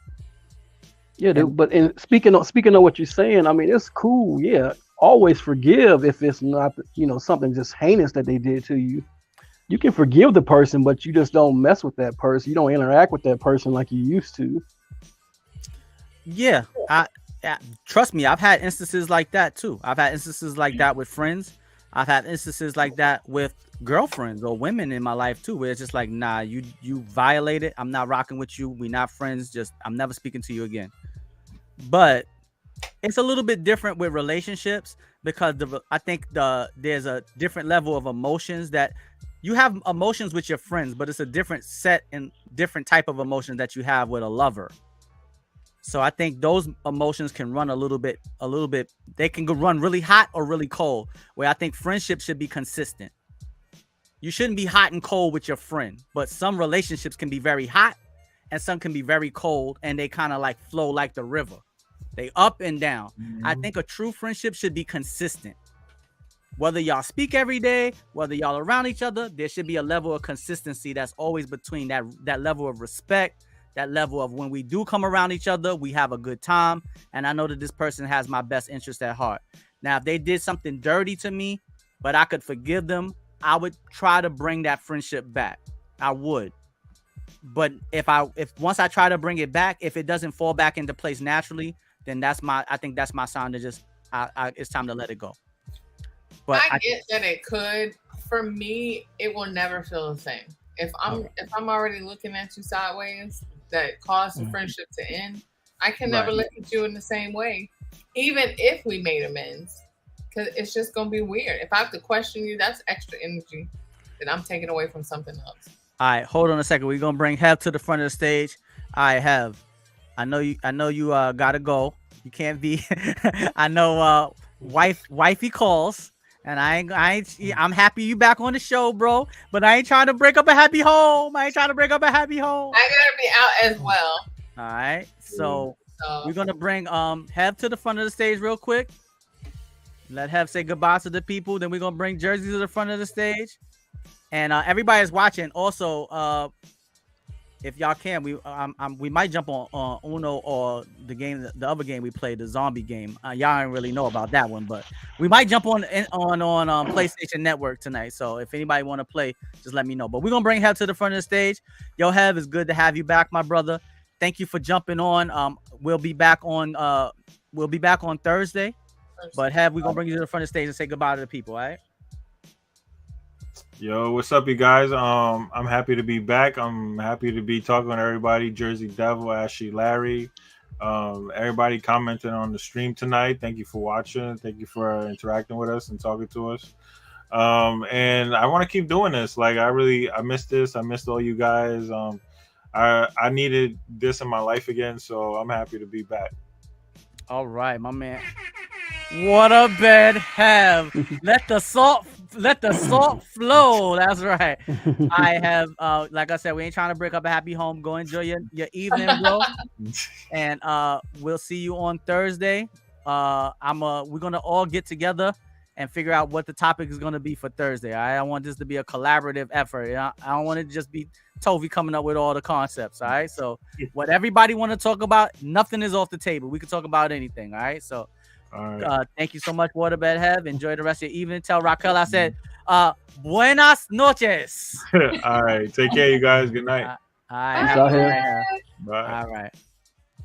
All right. Let's bring Jersey to the front of the stage. All right, Jersey, the stage is yours, young lady. As always, it's a pleasure talk with everybody, hear everybody's point of view, especially of the opposite sex. So I always appreciate being able to ask this question and getting honest feedback. So I appreciate it. I love being here. I love talking to all of the family, the PlayStation family. and new friends as well. So I look forward to not seeing y'all on Uno because right now my PlayStation is Go going. get that PlayStation fixed, girl. You a doctor. Fix it. It's time to operate. It's going through some things. Yo, you gotta go operate again. We need you on the PlayStation, girl. But I will, of course, be back on Thursday. Absolutely. We love to have you back, Jersey. Thank you so much. And everybody else, instead of typing all those novels. Uh-oh. Not just novels, but jump on the stream. Exactly. Everybody in the chat, y'all, all y'all got to do is jump in the stream. Jersey, thank you so much. Enjoy the rest of your, well, for you it's still daytime, so enjoy your afternoon, evening, late evening, early evening, but enjoy it nonetheless. All right. Thank you so much for jumping in. Okay. And as usual, y'all see me in the comments. All right. All right, later, Jersey Devil. Everybody say goodnight to Jersey Devil. I don't know if the chat, I don't know if the comments froze. We ain't had a comment in a minute, but either way, I'm not seeing them. I don't know what happened, but either way, have a good night, Jersey. Stay blessed and stay beautiful, girl. All right, bye, Toe, bye, Ashy. All right, later. All right, let's bring Ashy back to the. All right. So yeah, like you were saying, or like we were saying. Don't get me wrong. If it depends on how heinous it is, exactly what it is that they did to me. But if I feel like there is room for forgiveness, I would at least try.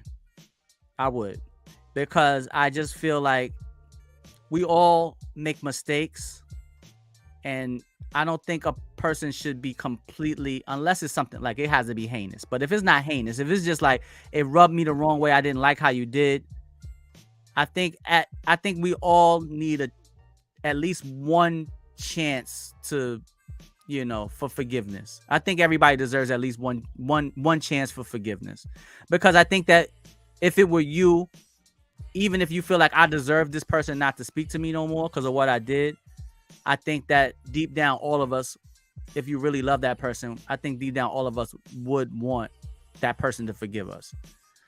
Yeah. It may come back to bite you on the ass, but I just feel like if it was me, like if I did you wrong and you like, yo, I used to go watch the WCIS, but I'm not speaking to Tove no more. I would want you to forgive me, even if I did something wrong to you. I'll be like, yo, Ashley, if they genuinely apologize too, I'm leaving that part out. If I feel like they genuinely apologize and they genuinely sorry, then yeah, I would probably give them another chance. But if I didn't feel if it was genuine, then yeah, I probably would be more like you and just be like, all right, I can't rock with you. So it is circumstantial, but I know that my heart leans towards forgiveness. Yeah, I'm all about forgiving too. I don't want bad blood between me and anybody. But again, the forgiving part is there, but you just don't deal with that person on the same level that you once had. Right. Because you don't trust them anymore.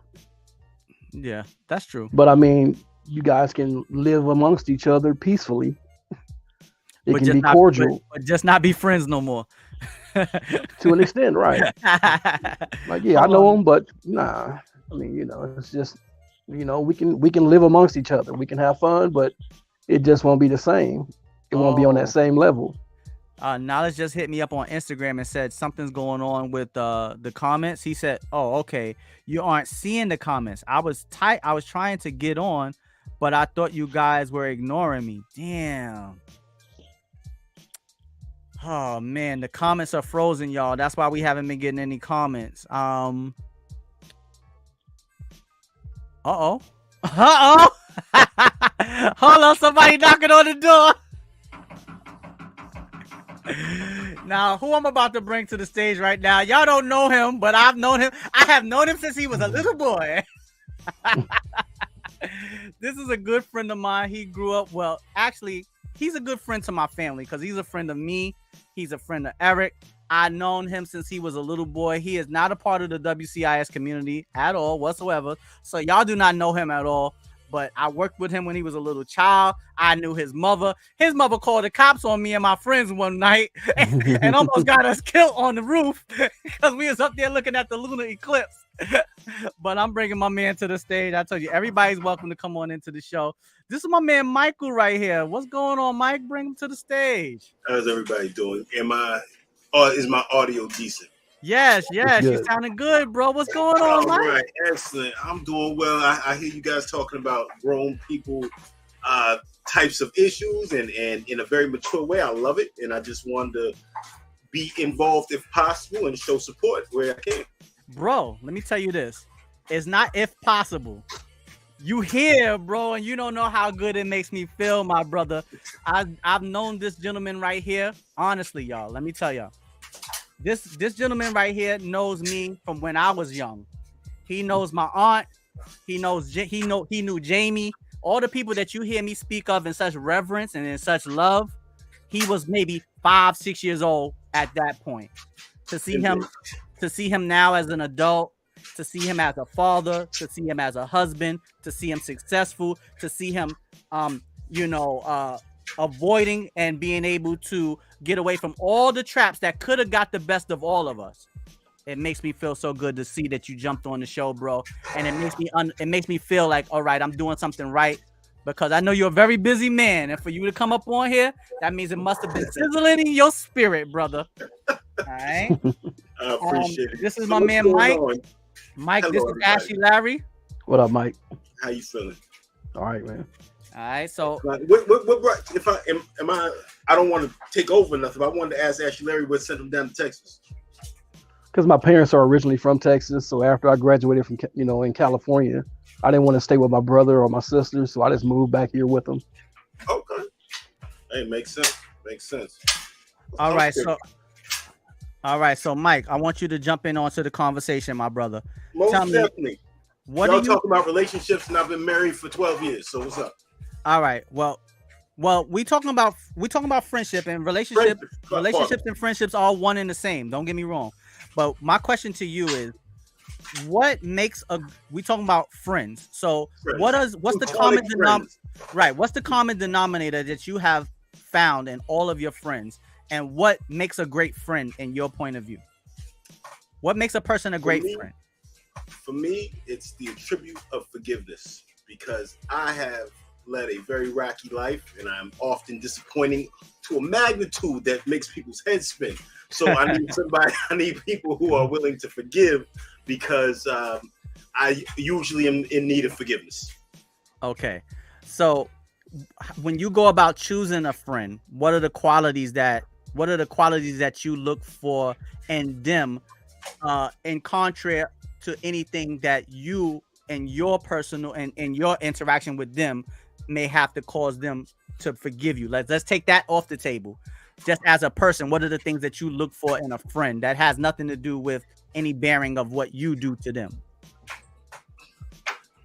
I would have to say a nice sprinkle of animosity helps in my friendships. Explain. I don't think that anyone should be able to label themselves great or an alpha or anything of that nature. But if I was to accept a label, alpha is one that I would be happy to accept. And I like other alphas, and I like that butting of heads, iron sharpens iron type of deal. So I would have to say that strong personalities, I absorb them, and we kind of almost through osmosis, we absorb one another, because we say, oh shoot, you got, like, remember Dennis back in the day? Yes. That was my man. And Dennis always had some harebrained scheme, and I always had some harebrained scheme, and they would just work. The scheme would just get bigger and bigger. So, and that's what I love. I love that synergy, that natural synergy in the friendship. All right, my brother. So now tell me something that would allow you to say, although this person is a great friend, a best friend, a wonderful friend, what is something that person could do to make you say, you know what? I can no longer be your friend. That's it. Friendship is over. What's a deal breaker? My love is unconditional. It don't happen to me. I'm not like that. It's like I don't ever extend enough in order for that to happen. You know how a lot of older people tell you, if you want to give somebody don't expect it back. You know what I mean? Wait a minute. Say that again. If you want to give somebody, if you want to give somebody some money, give them some money. Don't expect anything back. right. That type of deal. So I never overplay the hand in where they can disappoint me enough. Okay. All right. So let me ask you this also, first of all, do you have a question? I don't want to bombard you with all these questions. Do you have a question? Yeah, I do have a question. First of all, it was interesting because as we grew up, I just found out our age difference. I was talking to Dre the other day. But anyway, that's neither here nor there. I will say,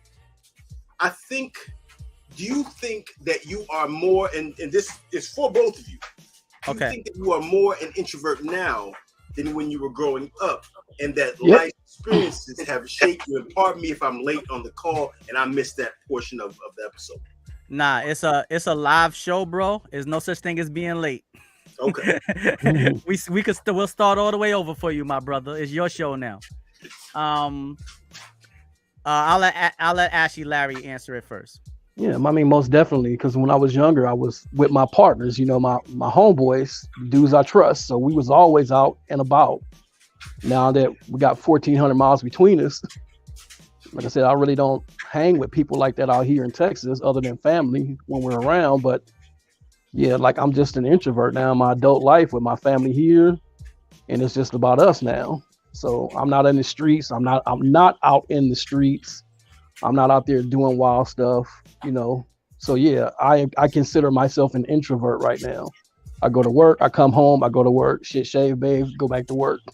Now quick question, Ashley, I gotta ask you: are you an introvert, or is your time totally consumed? Because although you are stating you're an introvert, and I'm not at all arguing that, I will cite that your schedule seems to have a certain power over you, whether you want to go out or not. It's like if somebody said, hey, you want to go to a Lionel Richie concert tomorrow, you might really want to go, but you got family obligations, right? So that's what I'm saying.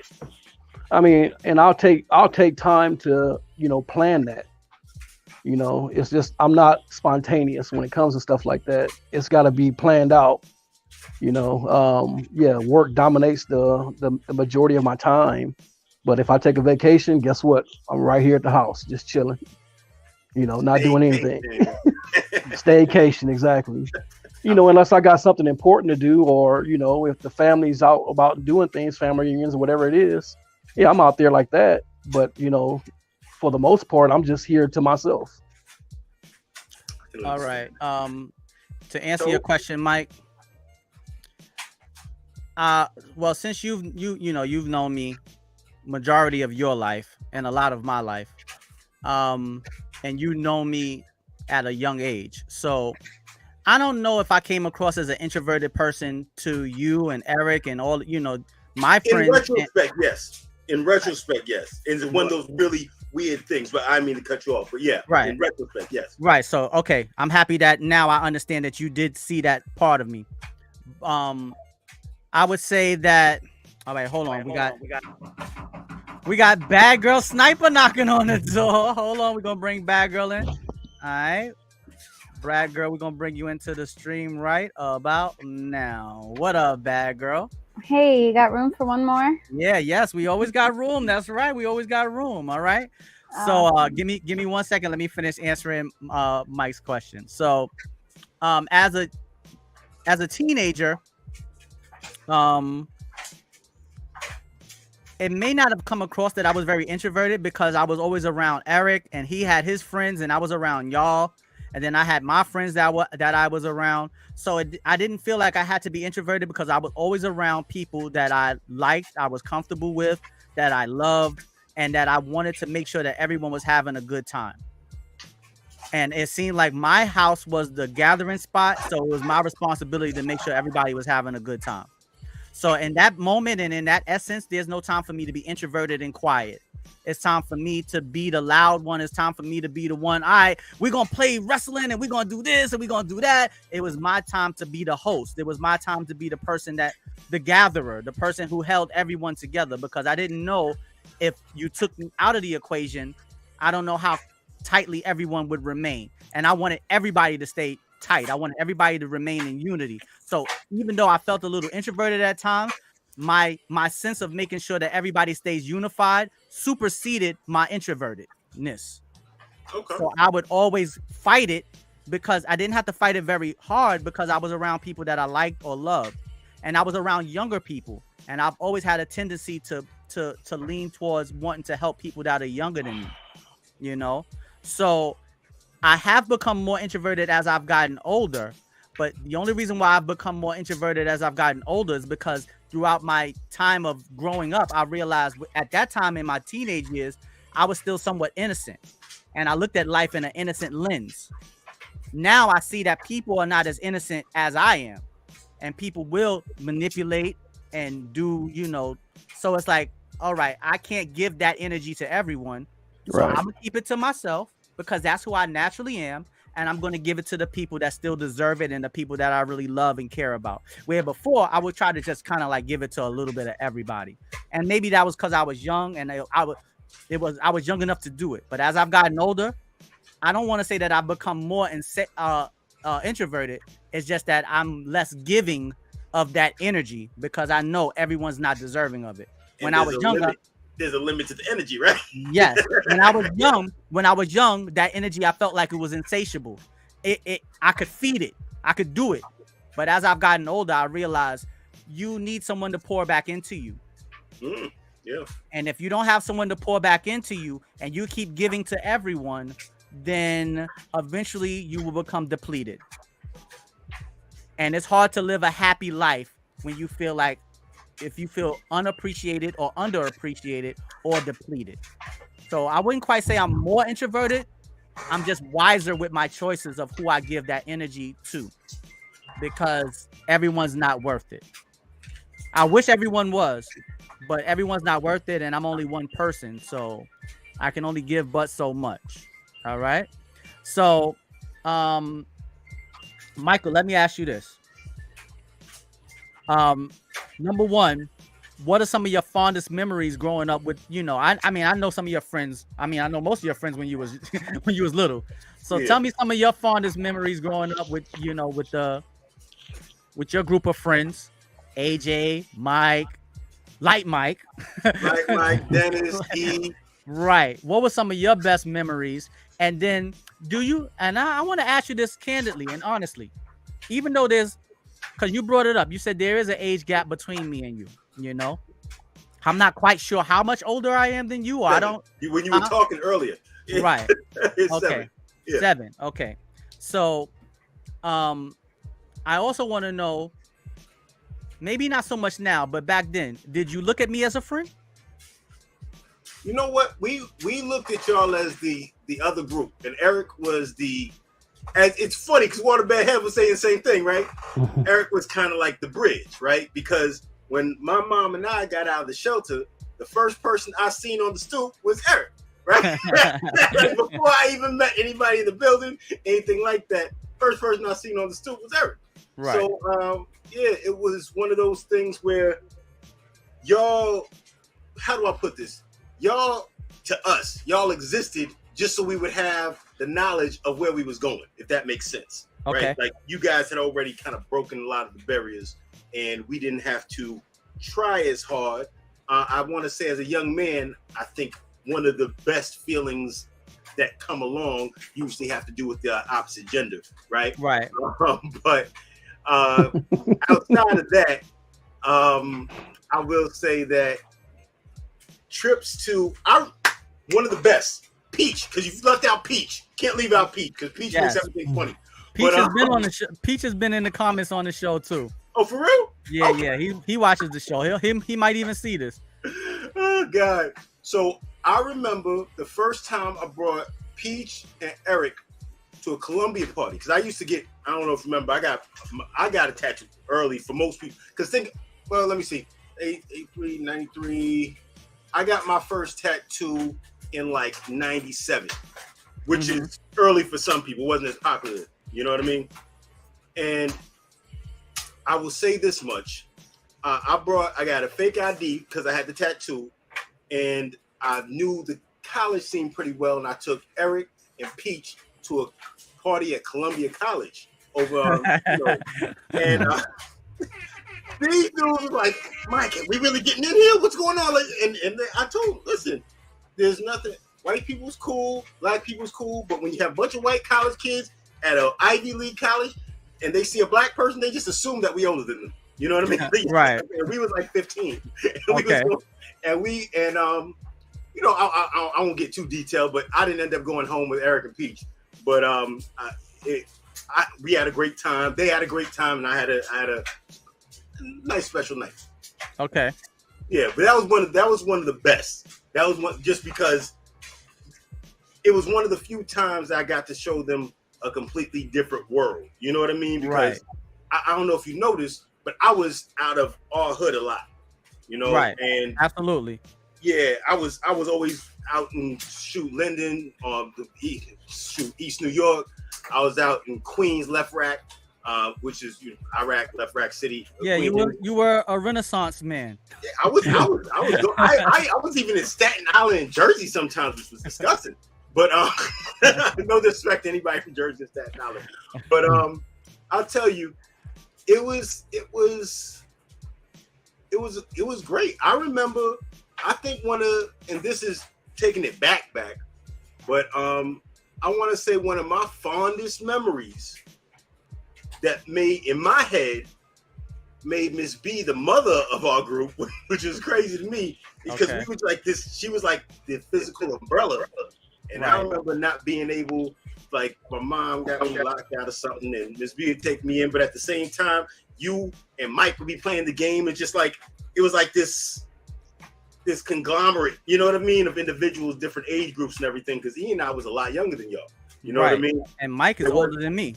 Exactly, right. So it was a gap. And then Dre on the second floor, you know what I mean. Like it was. Not to cut you off, but see, friendship is also about energy. And although it was almost like we were all friends.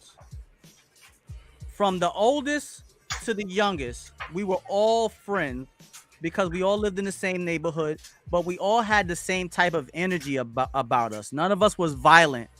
None of us were, like disrespectful to our elders. Like we all came from that same energy, and I think it made it easy for me to be able to be friends with you and Peach and Dennis and AJ. Like right now, me and AJ are like best of friends. For real? Yes. I'm glad to hear that. Me and AJ are like the best of friends, And but it's funny because it wasn't like that when we were younger. True. I didn't really, because AJ is an introverted person like me. But me and AJ is definitely an introvert. Yes, but me and him are the best of friends now, like really, really close friends. And what I'll say about you, knowing you when we were young, I remember we was working the campaign together that summer. You remember? Yeah, for Charles Rangel, Manhattan Borough President. Right. And I remember I said, you know what, I was like, you know what, Mike is a good young man, and I'm gonna put him on. I think he need, because you always struck me as someone that wanted to stay productive, that always wanted to do something.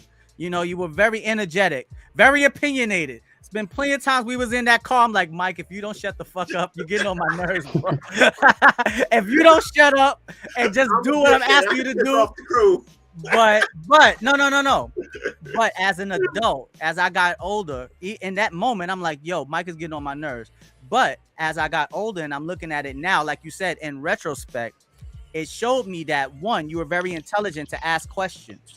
You wanted to understand, all right, why are we doing this?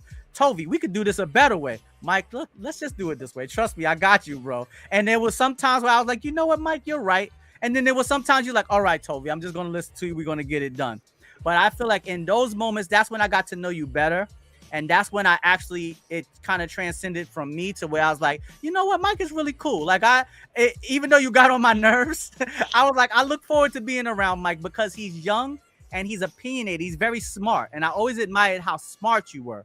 And I always admired how you was willing to stand up for yourself and say how you really felt. And I always admired that about you from even as a young man, and I'm pretty sure it has been to your attribute as you've gotten older. Yeah, most definitely. It's a hell of leverage. All right. Hold on. Let me. Let's let the young lady get a chance to speak. Badgurl is in the building. All right. So, Badgurl. Okay, man. Jersey said Jersey. Jersey just hit me up on IG. She said the comments are messed up. So, I mean, I don't want to cut the stream off to reset the comments. So, I'm sorry for everyone who's watching who can't comment. I apologize. We're going to be on for a little bit longer, and then hopefully, we won't have this problem on Thursday's show. So, Badgurl, let me ask you this question. All right. First of all, welcome to the show. How you doing tonight? I'm doing good. All right. How are you? I'm feeling pretty good. I'm feeling really good because so many people have jumped onto the show tonight. It just really makes me feel really good. For real. I noticed that. That's awesome. Yes, it makes me feel really good. All right. So, the question that I was asking tonight is, what do you feel is the common denominator between you and all the best friends you've had or your best friend? And what are the qualities that you look for in a friendship? What's important to you? Well, I'm going to go off of my very best friend because all her qualities are the qualities that I look for. Okay. What's her name? Angel. All right, Angel. Hold on, wait a minute. Let me give Angel. All right, Angel. That's right. She is one of the best people that I know. I just love her, and she's extremely loyal and goes out of her way to keep her word. She always keeps her word. There was a time we had a plan to go to a movie together, and I was already at the theater, but she kept running into all these issues. The dogs got out. Then her babysitter was late. So like every problem possible kept happening to her.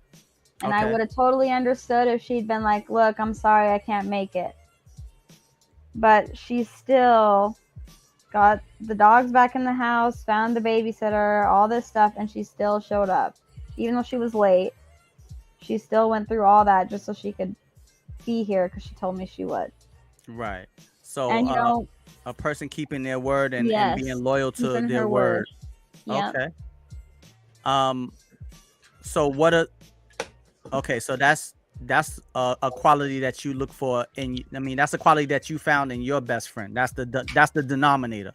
Yeah. So what are some of the qualities that you look for in a friend in general?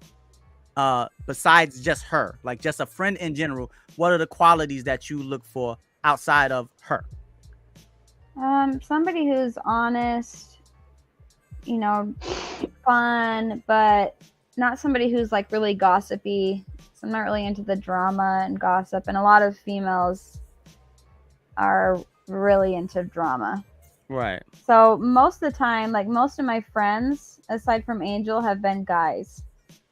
Because I feel like with guys, and that could be because I'm a gamer and I game with a bunch of dudes, and they're just drama free. Okay. And they're just fun. Like I have a good time with guys. Okay. Not in an inappropriate way. Watch out now. No, I'm just kidding. So that leads that and genuine and chill, like laid back, somewhat introverted. I don't mind an extrovert. Right. As long as they understand that I'm introverted. So they can't get offended. They gotta respect it. Yeah. So right. Yeah, all right. I'm So a good person. Okay. So I want you and Mike to answer this question. We were speaking about it earlier, but obviously you weren't on the show at that point. But I think it's a great topic and it's a great question. I want you to answer this question for me. As a young lady like yourself, do you feel more comfortable being friends or having a best friend that is a male or a female? And why? Which one feels more natural for you? Having a male best friend or a female best friend? Do you feel like men and women can truly be strictly platonic best friends? And when I say best friends, I'm not talking about friends online or talk. I'm talking about hanging out with each other, going to each other's houses, doing things together. I'm talking about the same things that you would do with your female best friend, you are now doing with a male do you feel like it can, deep down in your heart, do you feel like it can be strictly platonic on by both parties? By both parties. I don't. And part of that is from experience, but also because I feel like if there's a weak moment, maybe your other friend has they're in a relationship and they have a weak moment and they want to tell you about it. If you're their best friend, you obviously have some type of love for them. Right. And you know them want to intimately. comfort them and help them feel good. Right. And if they're vulnerable because they're in a fight with their partner. Right. And you're vulnerable because you want to care for them and you admire them, it can get all messed Convoluted, up. Yeah. Mm-hmm. And I know this. That's exactly what Ashy Larry said earlier. I've been the female best friend. Right. And even though we never crossed the line, I loved him. And as soon as he was not with this person anymore, we got together. Right. Because there wasn't attraction there. We just didn't pay attention to it because it wasn't appropriate. Right, because it wasn't naturally there. It wasn't naturally platonic. Right. Okay. No, I don't think so. All right.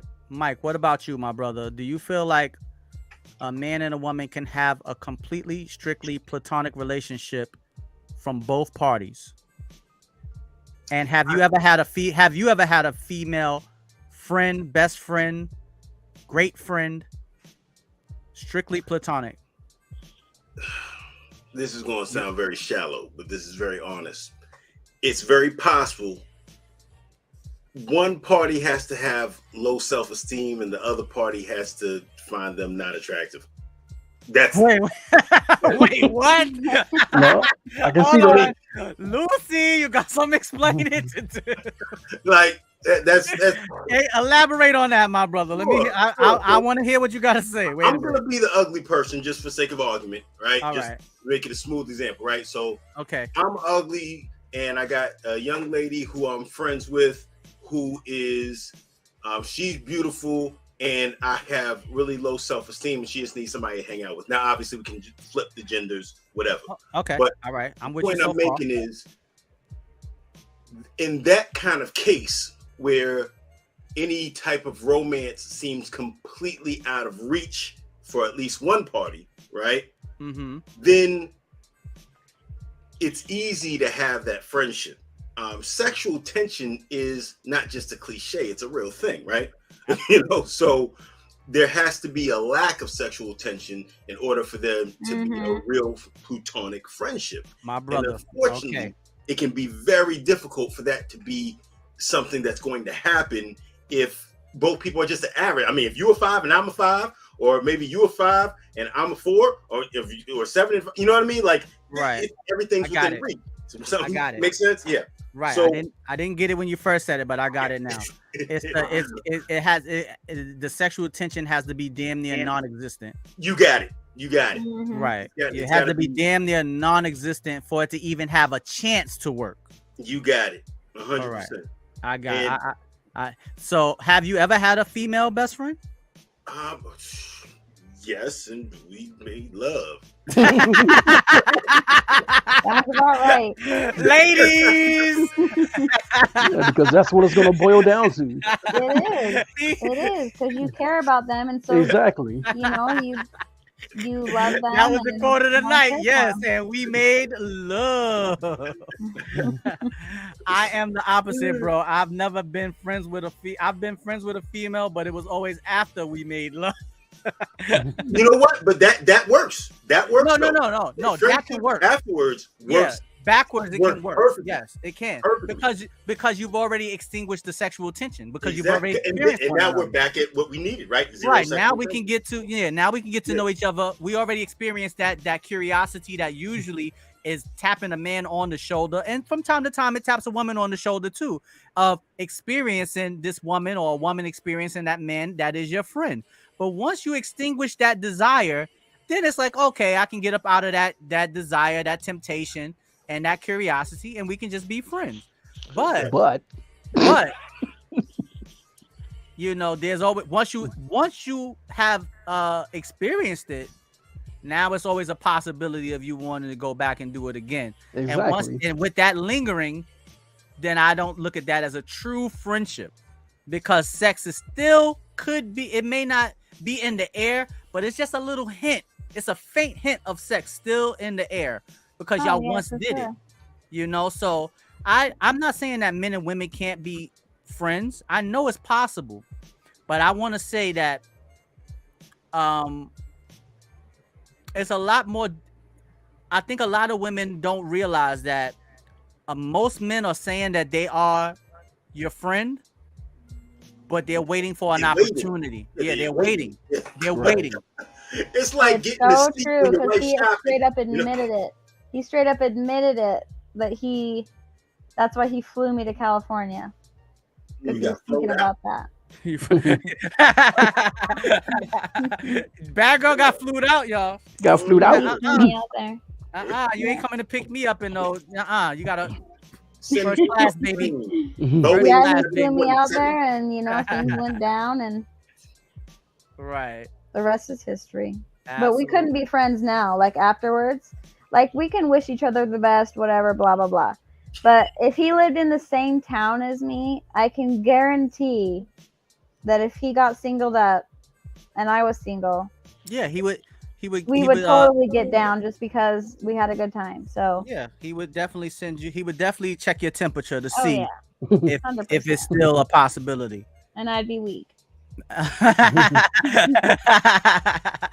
you gotta be honest with yourself, right? All right, so Mike, let me ask you this also, my brother. What do you like about the platform that we have here, bro? I like the fact that I mean this in the nicest way to myself. I don't have to be special to get in. Okay, I try. I'm very social media unconscious.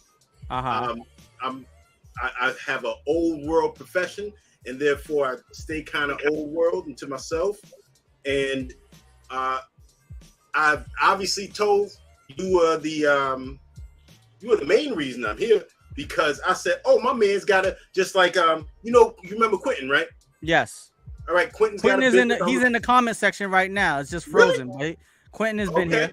He's been here. Right now I'm plotting. I know he's running some more things, but I'm plotting to buy some of his clothes. I got a cousin, she made some hoodies. Like, I always believe there's so many things everybody wants to support because of the name brand, and that irritates the heck out of me. When the people that have a better product and will stand by it and will fix it. And I'm kind of trying to be overarching here when I say that, but will fix it if something goes wrong, not only because of they stand by their product or their service, but also because they're your friends in the first place, right? Right. You already know them. So, and one thing I'm real big on is don't ask for anything for free just because your friend started something, right? Right. Try to make it better. Like, that's why I said to myself, I was in the comments at first, and my name on YouTube is Paradox Me. And I was like, I bet he don't know who that is. So then I tried to figure it out. As y'all can see, I'm not really prepared for this. I got the thing in the background keeps showing up pictures. But it's my first time being on the internet as far as like regular picture that's not for work. And I said, that's a good time. I think what Waterbed Hev was saying is so true. We've kind of lost touch with each other as far as just people being able to get together. Not everybody wants to leave the house, because I got a 5-year-old, a 10-year-old, a wife. I work 9 a.m. to 9 p.m. Monday through Thursday. You know what I mean? Like, I don't really want to run out. My kids sometimes think that, oh, daddy doesn't have friends. I got friends. I just don't want to go out to a bar and drink. Like, that's what I get invites for. Go out to a bar and drink, watch a football game. I don't want to do that. I can do these things at home. I'm not really into drinking in the public.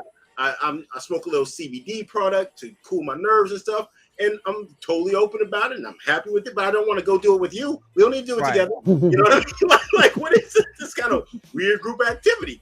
And pardon the phrase, but I always say it's weird, like dudes watching porn together. Like way back in the day, right? That used to happen sometimes because porn was really rare. But nowadays, what is you doing? We don't need to do that. We got too much technology that we got to do these things together. I don't know, Mike. I don't know about you, but for me, watching porn was always an intimate encounter, but just between me and just Solo dolo. me and this gentleman right here. No action included. No action included. I'm just saying, dude, you should just watch porn, dude. Yeah, Watch just no like big this. screen. Oh, baby, you in for a good night. Tove and Pomula. Oh, God. My gosh, Toby. Yeah, but first of all, thank you for supporting, Mike. You know, it's one thing, you know, I have people that's been watching the show. We've been doing the show off and on for almost 9 years. Not on this platform like this, but basically I've been streaming, you know, my personal life and talking about my personal life with Eric and Waterbed Heb and all of us for almost 9 years now. And I love everyone that's watched the show and interact with me because of the show. But it also makes me feel good when someone that doesn't, I'm not saying that you don't watch the show, but you're not a part of the WCIS community. And it always makes me feel good when someone new jumps in, because I know that, one, I'm doing something right if new people are jumping in, like, you know what, I want to be a part of this. I want to get into the conversation. And I do believe that it's very important for us to still socialize with one another and talk to one another and listen to each other's opinions, because the media is trying to give everybody to have the exact same opinion. Yeah. It's ugly, yeah. It's ugly. They want everyone to believe the same thing, and they want, if they say, all right, we all going to turn against this person, everybody let's turn against this person. We all going to go and get this medicine. All right, everybody has to get this medicine. We all going to protest about this one thing that happened. Everybody's going to protest about this one thing that happened. But what about all the other 100 things that's happened that nobody cares about? So that's why I think it's good for us to talk to each other, hear each other's opinions without any type of overlying agenda over it or underneath it. It's just people speaking how they feel. I'm not always going to be right. You're not going to always be right. Everyone could be offended by anything. But as long as you're being genuine, you're being respectful to each other, and you're speaking how you truly feel, but you keep your mind and your ears open enough to learn and listen to someone else and maybe retain that information, then we're doing something right. And your opinion is just as important as anybody else's, my brother. Most definitely. Absolutely. And that's why I love just turning on the camera and let's just go. It's not rehearsed. I'm not telling nobody what to say. I do have a question for you. So when Waterbed Heb was getting off the podcast, the what is the stream? The stream. Again, I don't know right term. It's a live stream, my brother. Live stream. Okay. That's right. We live, baby. We are live. So you were saying, as far as future topics of conversation, right? To make it more of a community-based outline for those conversations. How would you like those submitted? Because you're still the administrator of it. So would you like it emailed to you? Would you like? I'm really, you gotta remember, I'm still very analytical. I'm still me, right? You're still you, my brother. The man of 1,000 questions. You want the clarification on everything. All right, so let me clarify to you, my friend. You can send me the messages on Instagram, on Facebook, or okay, I have Facebook. I don't have Instagram. Okay, you can send me you can send me the topic on Facebook, but in all actuality, my brother, you can just come onto the stream and just start talking about it. Okay. And we may not, it might be a topic that we are not all knowledgeable about, but if you're willing to teach us. And if nobody wants to talk about it, or maybe if it comes across as too radical, we can leave it alone as well. It's all right to switch and miss.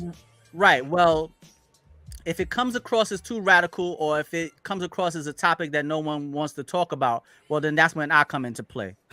As the host, I have to navigate that and narrate that with all due respect, because I totally get it. Yeah. Like I'm that's never. I was willing to type it to you first. But yeah, as I mean, I don't want the show, and I want the show to be. I always want the show to be solution based. So if you're gonna bring up a problem, I just want to make sure that you bring the solution with you too. Don't bring the problem if you're not going to bring the solution, because I don't want to just sit here and talk about the problems. I also want to talk about that's just complaining. Right. So I want to know what your solution is. I want to hear your ideas, and I want you to be willing to sit and hear everyone else's ideas. And if we agree to disagree, or we all agree, then great. You know, and then we take that information and implement it into our lives and all become better people because of the conversation that Mike brought up. It's just that simple, my brother. But if you want to hit me with a precursor and let me know, Tove, this is something that I want to talk about. What do you think about it? Then I would prefer that, because I'm like I say, reasonably and respectfully, I hope the language doesn't offend anybody, I'm an actual dickhead. I don't mind that. You know, and I've been that way a long time, and it's gotten me to some amazing places. So I just, you know, I would like to go ahead and shoot it to you. Absolutely, my brother. Well, yeah, you could just send me a message on Facebook Messenger. You got it. Yeah, right. We can always cut it up. You said you do it Mondays and Thursdays? Yes, the show will go forward on Mondays and Thursdays. As long as my work schedule permits it, that is the schedule that we're going to be doing. But the show will always be, I want to make sure that the show is 3 times a week. So now that Hev is back, I'm thinking about me and Hev gonna do an actual live show on Sundays, and then maybe, because I don't want to do the show back to back. I don't want to do Monday and Sunday and Monday. So I'm still trying to figure that out. If me and Hev are gonna do the show on Sunday live, then it might be Tuesdays and Thursdays. But as of right now, it's Monday and Thursday, my brother. All right. Okay. Yeah. All right. So Badgurl Sniper. Yes. Let me ask you this question. Can I ask you a question? Yeah, absolutely. Okay, so I just learned, I just got into video games this year. How did you get into video games? And is that when you found yourself having more male friends, or has it always been more male friend based? Because as we were talking about earlier, I'm going to make a strong assumption and say, you're a beautiful woman, okay? And we just talked about how hard it is having male and females who with the sexual tension, as far as having male and female friendships. Did you find your male friendships increased exponentially or at all once you started gaming more? And how long have you been on the gaming platforms? So I started gaming, my brother introduced it to me when I was 17 back on the PS3. And back then I wasn't really interested in dating. I was just kind of having fun, still in high school. So the friends I knew, it was more like, not brothers, but, you know, just good friends. The broskies. Yes. And then as I got a little older and I changed my name on my gamer tag, that brought a little bit more attention. And no, wait. Can you clarify, what does that mean? Would you change? Was it something that didn't specify that you were female? Was it like yeah, I mean, it was just like my name. And then I changed it. Literally her government. Yeah. Oh, you had your government on the internet? Yes. And so I got some advice to not have that. So I changed it Good to advice. Bad girl. And, you know, made a little bit more friends. And then I changed it to Badgurl Sniper 69. And then I really made a lot of friends. And the more people talk to me, like guys would talk to me, I would get online and join a server. I played Battlefield all the time. So I would join a server and I was actually good. What? Battlefield. I played Battlefield. So I was actually good. So people would accuse me of being a man. It's an army game, Mike. Thank you. All I know is Madden. I play Madden. Yeah. That's all I know. All right, and then they heard me talk, and everyone had like this obsession over my voice and would make comments about my voice all the time. And then eventually I put up a profile picture. And I don't know. And that's all she wrote. Right. One person. It's a unicorn. Yeah. But there was only one person, which is the guy that I dated, that I actually really loved. Like, he was, like, I would leave everybody's party just to hang out with him. We were always working together, and, you know, he taught me how to snipe and all that stuff. He helped me become a good gamer. Thank you. Yeah, chat party. Thank you. And then, you know, eventually we met in person, and yeah. But even when I was younger, most of my friends, I had 2 friends that were females, and then all my childhood friends were boys. Right. Because I just liked doing things that they like doing, like playing outside, 4-wheeling, dirt biking, things like that. I mean, I liked dolls, but I wasn't really into the Barbie thing. You know, I was more small town country girl and wanted to do things like that. So I definitely gravitate towards the males for friends. But you know what else, Badgurl? I just thought about that when you said that, and going back to a lot of the conversations that we've had on the show. Mm-hmm. Usually, young girls, as they start to get older and they start to blossom, Mm-hmm. they want a lot of attention. You Right. know, now it's time to start getting attention, because now they're going from a little girl to a woman. There's a different level of attention that they're about to get, and once they start to realize that, it may start to make them act differently. It may make them, you know, do a little bit more. They may become a little bit more vanity based, a little bit more. Everyone look at me. I want this attention. And I think maybe because you're such an introvert, that maybe that would clash and collide immediately with you, between you and other women, unless you were just like that. If you're not like that, hey, everybody, let's get dressed up and look cute and get all the attention from the guys. A female who's an introvert may not feel comfortable with that. And I think that might lead to an introverted woman not really being comfortable around a lot of extroverted women. Right. Oh, yeah, 100%. I was like that. And I don't care about getting attention. I mean, yeah, compliments are nice, and, you know, I don't, you know, get offended by some, you know, vulgar comments. I've gotten used to that just from gaming. You know, you get a lot of that, especially being a female. Right. But that's something you got to get used to, though. I don't think that's very fair, but, you know, that's not fair. I didn't mean to cut you off. Go ahead. I mean, I took it with a grain of salt. Like, it was like, I don't know, they thought it was so rare, but then eventually they would become friends with me, and they weren't like that so much. Like, they'd make comments about my voice, and I had one guy who's actually on the WCIS Alpha who legit bought me a headset because my headset broke and they could not handle not hearing me talk. So he legit bought me a headset and mailed it to me. So, you know, I got a lot of comments about that, and that I was just nice. Like, I'm super sweet is what everybody says. Even when I tried to, like, tell people off, they weren't convinced that I really meant it because, I don't know, I just don't sound mean apparently, but I don't know. Cool.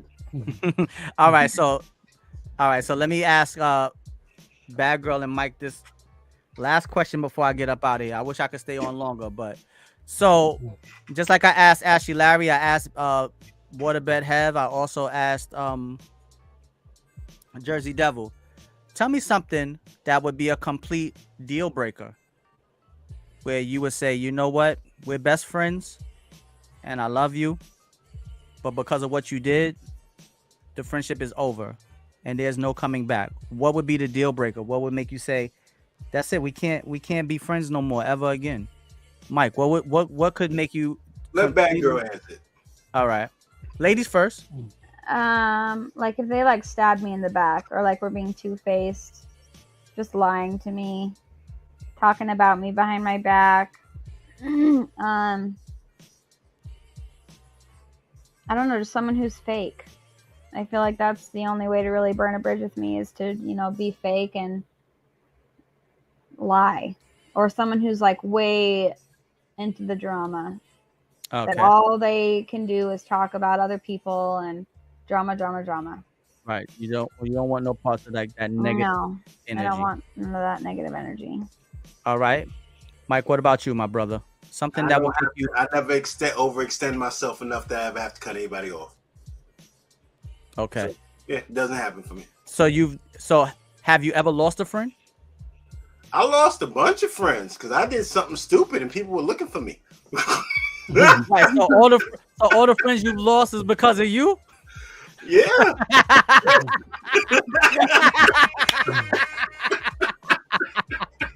I love your honesty and transparency. All right, my brother. Listen, look. I'm telling everybody that watches this video tonight and forever, don't befriend Mike. Because he will screw you over eventually. Mike, my brother, thank you so much for tuning in tonight, man. Absolute pleasure, and I'll be back, man. You're always welcome. Anytime you're ready to jump onto the stream, bro. This is a live stream, by the way. Write it down. So you won't forget. Listen, I'm learning. I'm learning. Right.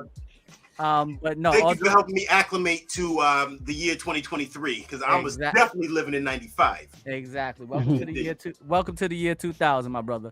Ashy Larry, thank you for tuning in tonight and thank you for jumping on the stream. God bless you, my brother. I always appreciate anytime Ashy Larry, the fourth hostman, makes an appearance on the WCIS, jumps up out of the comments because Ashy Larry's a legend in the comments. And jumps onto the camera. I really appreciate it, my brother. Thank you so much. Oh, you're welcome. Appreciate you having me. Absolutely.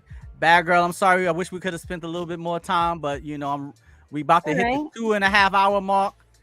And yeah, I gotta go relax for a little while. My energy been high straight from work, so I gotta just relax for a minute.